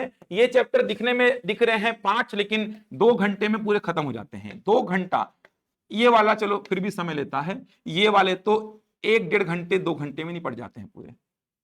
ये पढ़ाऊंगा, इसका शॉर्टकट बता दूंगा एक, दर्पण प्रतिबिंब, जल प्रतिबिंब, इतना आसान बताऊंगा कि वो खत्म 10 मिनट में, चाहे तो अभी खत्म कर दो इसको, ऐसा टॉपिक है ये। समझ आ रहा है? एक ट्रिक बताऊंगा, दर्पण प्रतिबिंब जल प्रतिबिंब का लफड़ा खत्म, लफड़ा ही खत्म दोनों का। तो ये टॉपिक तो 10 मिनट का है मुश्किल से। ये 4 चैप्टर दिख रहे हैं आपको अलग अलग, लेकिन ये मुश्किल से 1 घंटे में खत्म हो जाएंगे। ये थोड़ा समय लेता है, तो 2-3 घंटे में ये पूरे 5 के 5 चैप्टर खत्म हो जाते हैं, तो ये लोड नहीं देंगे आपको। ये पूरे चैप्टर कवर करने हैं आपको, अगर आप अमीन पटवारी के पीछे जा रहे हो तो। अमीन पटवारी या व्यापम के किसी भी एग्जाम के लिए जा रहे हो, व्यापम के एग्जाम के लिए ये 6 एकदम मस्ट, इसमें तो काम करना ही है, इसमें तो कुछ छोड़ नहीं सकते आप, कुछ नहीं छोड़ सकते इसमें। ये 6, और ये 6 चैप्टर देखना ना, लिंक में चलेंगे, इसमें जो पढ़ेंगे वो काम आएगा इसमें, इसमें जो पढ़ेंगे काम आएगा इसमें। मतलब हर चैप्टर में आपको अक्षरों से संबंधित बेसिक जानकारियां यूज करनी है, संख्याओं से संबंधित बेसिक जानकारियां यूज करनी है। तो हर चैप्टर में जानकारी सेम रहेगी, अप्रोच थोड़ा थोड़ा बदलेगा प्रश्न को बनाने का। ये अलग अलग चैप्टर हैं सारे, सब अलग अलग हैं, इसका अप्रोच अलग, इसका अलग। ये आसान चैप्टर, इनमें दिक्कत नहीं आएगी, ये आसान चैप्टर है। ये 14 चैप्टर, ये मेनली 14 ही हैं, इनको तो आप 1 घंटे 2 घंटे में निपटा दोगे पूरा। इसमें कुछ तरीके बताऊंगा, ये प्रॉब्लम करता है बच्चों को, काउंटिंग ऑफ फिग्स, ये प्रॉब्लम करेगा। इसके अलावा कुछ और चैप्टर में लिख रहा हूं जो कि व्यापम के लिए उतने इंपॉर्टेंट नहीं है। एक है घड़ी। अब दिक्कत क्या है ना कि जैसे मैं बच्चों को बोलता हूं कि ये इंपॉर्टेंट व्यापम के लिए नहीं है, एक आधी 2 बार प्रश्न आया है, लेकिन घड़ी का जो प्रश्न अमीन पटवारी में ही आया था 2017 में। समस्या ये भी है, एक आधी दो बार आया है, लेकिन अब दिक्कत है कि एक आधी दो बार आप ही के साथ हो जाए तो लफड़ा है वो। अब घड़ी का प्रश्न आप देखेंगे तो अमीन पटवारी 2017 में आया है। अब मैं बोल दूं कि इंपॉर्टेंट नहीं है, व्यापम के लिए छोड़ दो और आपके एग्जाम में ही आ जाए तो दिक्कत है। इसलिए बोलता हूं कि पूरी तैयारी करके बैठो, आप पूरी तैयारी करके बैठो ताकि कोई संभावना ना रहे प्रश्न के छूटने की। अभी कैलेंडर का प्रश्न दे दिया था इसमें पुलिस आरक्षक भर्ती में, ये वाला कैलेंडर कब रिपीट होगा वापस से। तो घड़ी और कैलेंडर बहुत ज्यादा इंपॉर्टेंट नहीं है, बहुत रेयरली क्वेश्चन यहां से देखे गए हैं, लेकिन आप पढ़िए, मेरा सजेशन है कि पढ़िए, कोई भरोसा नहीं है। 2017 के अमीन पटवारी में आया था प्रश्न यहां से घड़ी से। 3 चैप्टर जो लिखूंगा ये बिल्कुल छोड़ सकते हो व्यापम के लिए। एक बैठक व्यवस्था, सीटिंग अरेंजमेंट बोलते हैं इसको, पहली परीक्षण पजल टेस्ट बोलते हैं, एक न्याय निगमन इसको बोलते हैं सिलॉग,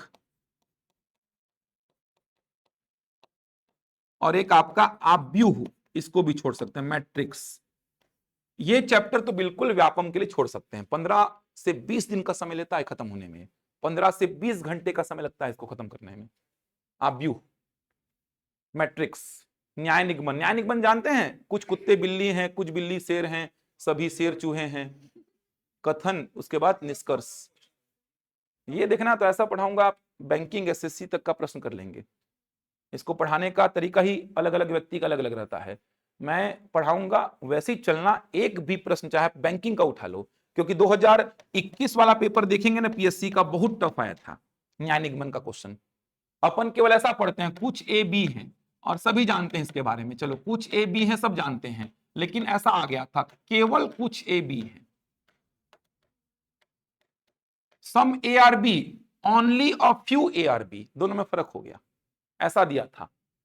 कुछ ए बी है सब जानते हैं, डायग्राम भी जानते हैं सर, ऐसा बना दो, कुछ ए क्या है बी, ऐसा बना दो डायग्राम, लेकिन केवल कुछ ए बी है, इसमें फर्क हो जाएगा। एक और स्टेटमेंट आया था केवल ए बी है, ये देखो ओनली ए इज बी, देखो तीनों अलग अलग स्टेटमेंट हो गए। इतना टफ है ना ये टॉपिक, तो अगर नहीं पढ़ेंगे इसको तो बनेगा ही नहीं क्वेश्चन। जो दिखता है वो होता नहीं इसमें, और जो होता है वो दिखता ही नहीं है। ये पूरा का पूरा दिक्कत है। लगेगा अरे ये तो दूर दूर हैं, ठीक तो है, लेकिन जब उत्तर मारेंगे तो पास पास लग जाएगा वो। ये समस्या है। ये लगेगा ऐसा, जैसे मैं डायग्राम ऐसा बना दिया, देखो ए बी सी ऐसा बना दिया, मैं बोला कोई ए सी नहीं है, निष्कर्ष सही है कि गलत, कोई ए सी नहीं है, नो ए इज सी, लग रहा है सही है लेकिन गलत है वो निष्कर्ष। दिखने में तो दिख रहा है सर कोई ए सी नहीं है, देखो ना ए दूर है और सी दूर है, कोई ए सी नहीं है, तो ए और सी का तो वैसे कोई संबंध दिख ही नहीं रहा है सर, तो मैं बोला कोई ए सी नहीं है, ये निष्कर्ष बोला मैं, conclusion, no A is C, गलत है ये। समझ आ रहा है, नो ए इज सी गलत है, सही नहीं है ये, कोई ए सी नहीं है, देखने में लग रहा है सही बात तो है सर, लेकिन गलत है। समझ आ रहा है, ये पढ़ाऊंगा, चैप्टर को पढ़ाऊंगा तो समझ आएगा, बहुत सारा है इसमें पढ़ने को। ये 4 व्यापम अमीन पटवारी के लिए जाएंगे तो बिल्कुल नहीं पढ़ेंगे इसको, बिल्कुल भी नहीं पढ़ेंगे इसको, व्यापम अमीन पटवारी के लिए जाएंगे तो। इसके अलावा कुछ और, कथन निष्कर्ष, कथन पूर्व अवधारणा, एजम्पशंस बोलते हैं, कथन पूर्व अवधारणा, कथन कार्यवाही, सुने ये सब, कथन दिया रहेगा फिर कार्यवाही दिया रहेगा। समझ आ रहा है, आप किसी जिले के कलेक्टर हैं, उस जिले के स्कूल के इंस्पेक्शन में आप गए, देखा गया कि मध्याह्न भोजन का कार्यक्रम अच्छी तरीके से संचालित नहीं हो रहा है, तो आप क्या कार्यवाही करेंगे, ऐसे प्रश्न कथन कार्यवाही में। कथन पूर्व अवधारणा में बोलेगा कि स्कूली बच्चों को कंप्यूटर की शिक्षा देने का निर्णय लिया गया, इसके पीछे क्या पूर्व अवधारणा रही होगी। समझ पा रहे हैं, तो वो पूरा थ्योरी सेक्शन है, लेकिन समझना है, बताऊंगा इसको, ठीक है चलो।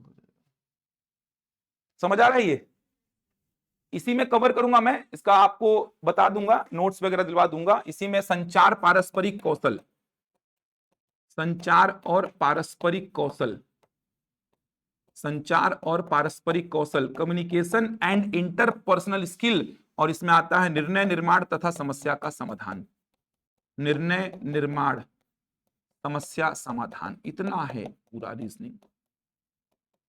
ये सब आपको बिल्कुल भी पढ़ के नहीं जाना है, ये सब बिल्कुल भी पढ़ के नहीं जाना है। अगर आप अमीन पटवारी के लिए जा रहे हैं तो, पीएससी के लिए जा रहे हैं तो ये सब पढ़ना पड़ेगा आपको।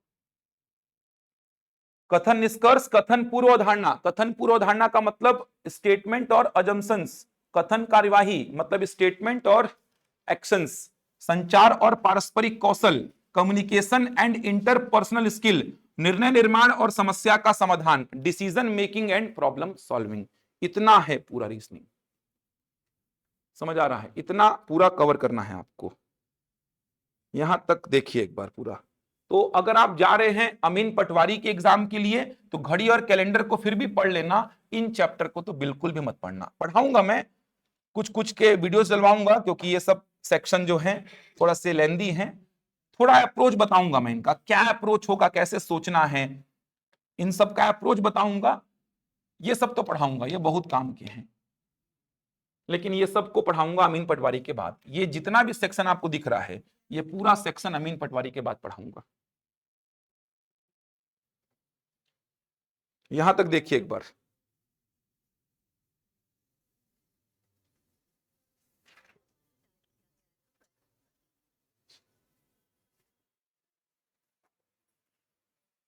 ऑनलाइन वाले यहां तक देख लीजिए एक बार, जल्दी से बताइए।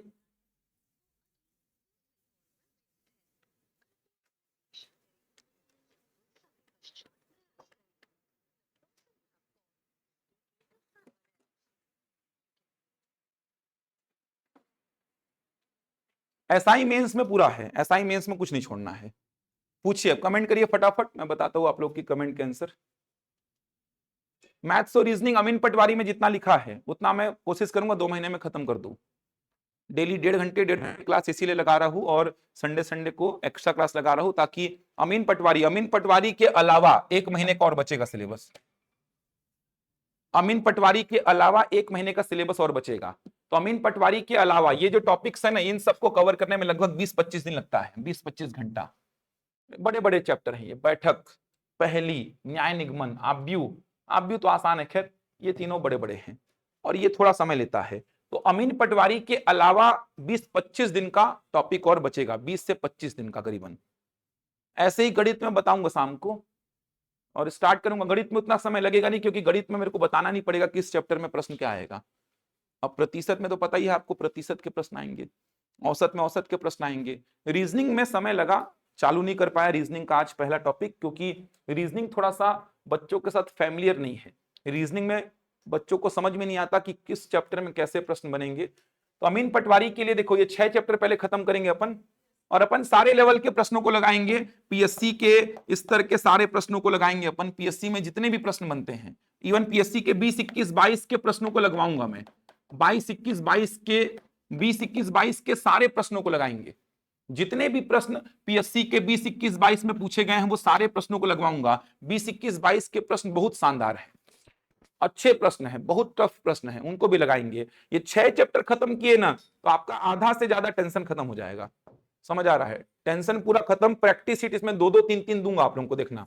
बनी हुई प्रैक्टिस शीट है, एडीआई के लिए बनवाया था मैं अभी, अच्छी प्रैक्टिस शीट्स वो प्रोवाइड करूंगा आप लोग को। ये 6 चैप्टर खत्म करेंगे, उसके बाद इन चैप्टर में समस्या नहीं आएगी। ये छोटे चैप्टर भी हैं, ये बहुत छोटा चैप्टर है, पासा छोटा है, वेन डायग्राम छोटा है, ये सारे चैप्टर्स छोटे छोटे हैं, समय भी नहीं लेंगे और बहुत आसान लगेंगे। इसके बाद मैं घड़ी और कैलेंडर को पढ़ा दूंगा आप लोग को।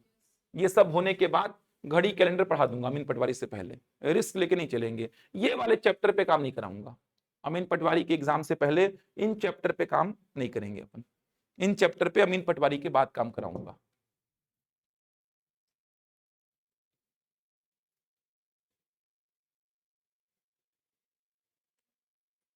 हाँ, ये लिखा हूं ना कथन वाले, ये क्वेश्चन किसी किसी एग्जाम में आ जाता है। जैसे अभी पुलिस आरक्षक में इसको सिलेबस में डाल दिया था, आ गया था पुलिस आरक्षक में ये वाला सेक्शन।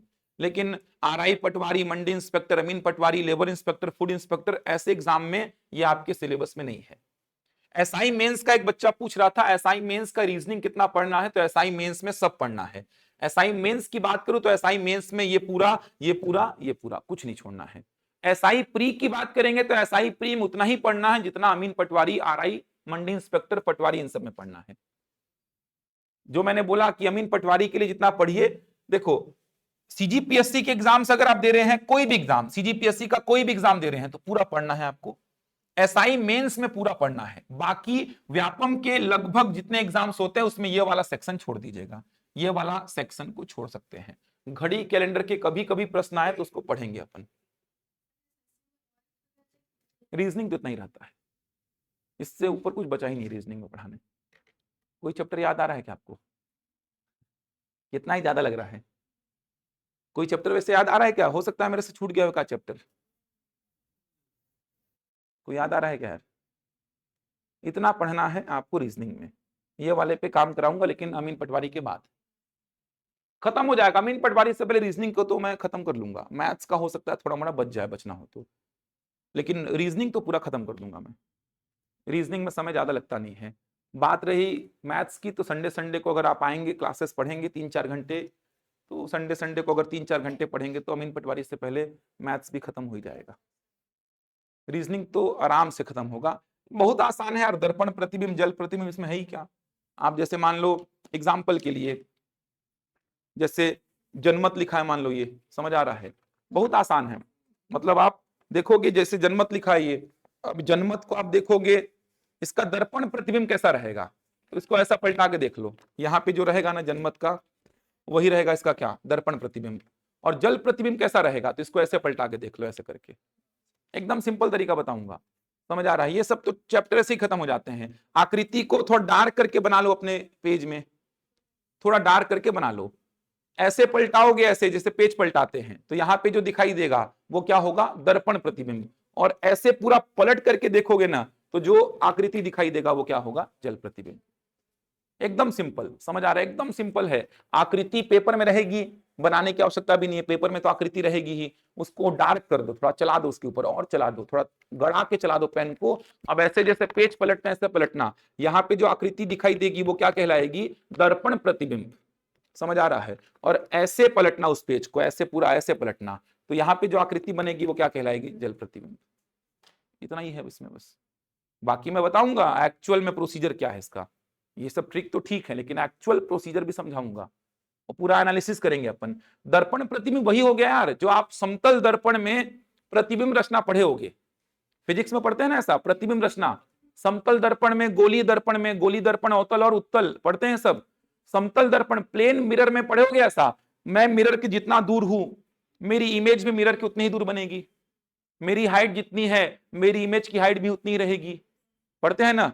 बस मैं राइट हैंड उठाऊंगा तो वहां क्या हो जाएगा, लेफ्ट। मैं लेफ्ट उठाऊंगा तो वहां क्या हो जाएगा, वही सब प्रॉपर्टीज दिखनी है। समझ आ रहा है। जल प्रतिबिंब में इमेजिन करना पूरा कि फ्लोर पे खड़े हो, टाइल्स के जगह यहाँ पे बिछा हुआ है मिरर, तो आपका इमेज कैसा बनेगा, पैर से पैर ऐसे लगते हुए जाएगा, पैर से पैर लगते हुए। समझ आ रहा है, पैर से पैर लगते हुए ऐसा जाएगा। तो पूरा इमेजिन करेंगे तो वैसे भी समझ आएगा। जहां थोड़ा समझने में दिक्कत होगा वहां पे ट्रिक्स वगैरह बताऊंगा आपको, कि नहीं समझ में आएगा, मान लो एग्जाम में भूल जाओगे तो ट्रिक से बना लो इसको। मैथ्स का शाम को 4 बजे क्लास लूंगा। और ये दिशा ज्ञान परीक्षण तो पढ़ाऊंगा। दिशा ज्ञान परीक्षण आसान है। दिशा ज्ञान परीक्षण में आपको बोला कि ऐसा पूर्व दिशा की ओर जा रहे हैं, यहां से राइट लिए, फिर राइट लिए, फिर लेफ्ट लिए, फिर लेफ्ट लिए, फिर राइट लिए, फिर राइट लिए, फिर लेफ्ट लिए, तो बताओ किस दिशा में जा रहे हो आप। समझ आ रहा है। ऐसे प्रश्न आएंगे। प्रारंभिक बिंदु और अंतिम बिंदु के बीच की दूरी बताओ। प्रारंभिक बिंदु से अंतिम बिंदु किस दिशा में है, अंतिम बिंदु से प्रारंभिक बिंदु किस दिशा में है, यही सब चलेगा इसमें। तो दिक्कत यहां पे भी नहीं आएगी आपको।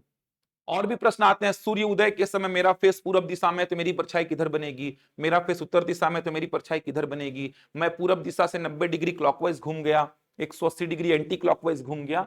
बहुत प्रश्न है। एक ओवरव्यू तो मैंने दे दिया है हर चैप्टर का, हर चैप्टर का मैंने एक ओवरव्यू दिया है। हर चैप्टर से किस किस वैरायटी के प्रश्न आपको देखने को मिलेंगे, ये मैंने ओवरव्यू आपको दे दिया है। कल से चालू करेंगे।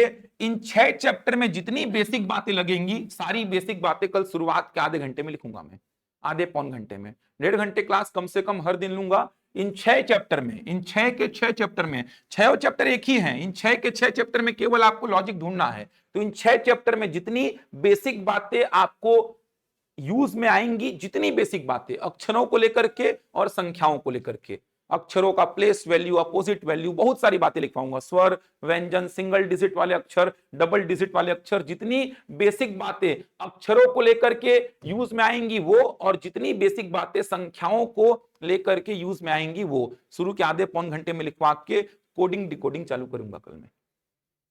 यहां तक पूरी बातें समझ आई? कुछ डाउट है मन में तो बताइए। व्हाट्सएप ग्रुप बनेगा जो मैथ्स और रीजनिंग का सेपरेट बैच वाले बच्चे हैं, व्हाट्सएप ग्रुप आज बन जाएगा। प्रैक्टिस शीट्स वगैरह मिलती रहेंगी। टाइमिंग फिक्स है, टाइमिंग में कोई बदलाव रहेगा नहीं यार, टाइमिंग एकदम फिक्स है, ये सुबह शाम दोनों का। व्हाट्सएप ग्रुप बनेगा आप लोग का ऑनलाइन में, जो मैथ्स और रीजनिंग के 6 अक्टूबर वाले बैच के बच्चे हैं, 6 अक्टूबर बैच के जो बच्चे हैं, इनका सेपरेट एक व्हाट्सएप ग्रुप बनेगा। उसमें प्रैक्टिस शीट्स वगैरह, ये पीडीएफ वगैरह आते रहेंगे। बुक्स वगैरह फॉलो करने की आवश्यकता नहीं, कोई सी भी। आपको नोट्स बनाना है, नोट्स मैं बताऊंगा क्लास में, उसको लिखिए अपने नोट्स में, वही नोट्स रहेगा। मेरे से कुछ उम्मीद नहीं करेंगे अलग से नोट्स का, वही नोट्स आपको जो बनाना है उसी को नोट्स बोल रहा हूं मैं। प्रैक्टिस सेट भरपूर मिलता रहेगा, प्रैक्टिस सेट का डिस्कशन क्लास में कराऊंगा मैं। बुक्स वगैरह मत पढ़िए, फालतू है, कोई मतलब नहीं है, सारे क्वेश्चंस कवर कर लूंगा मैं उसमें। तो बुक्स और प्रैक्टिस शीट्स, मैं प्रैक्टिस शीट को ही लेकर के चलिए, बुक्स वगैरह को फालतू का, बुक्स लेंगे तो उसमें बहुत सारे प्रश्न हैं अननेसेसरी, 100 150 प्रश्न भी रहते हैं, उतना लगाने की आवश्यकता नहीं है। जितना चाहिए रहेगा वो आपके नोट्स में और प्रैक्टिस सेट में रहेगा। कल स्टार्ट करूंगा ये 6 चैप्टर का पूरा बेसिक, 6 चैप्टर पे काम देखना हो जाएगा तो बहुत बड़ा टेंशन खत्म होगा दिमाग से, लगेगा कि रीजनिंग बन जाएगा, उसका टेंशन नहीं है।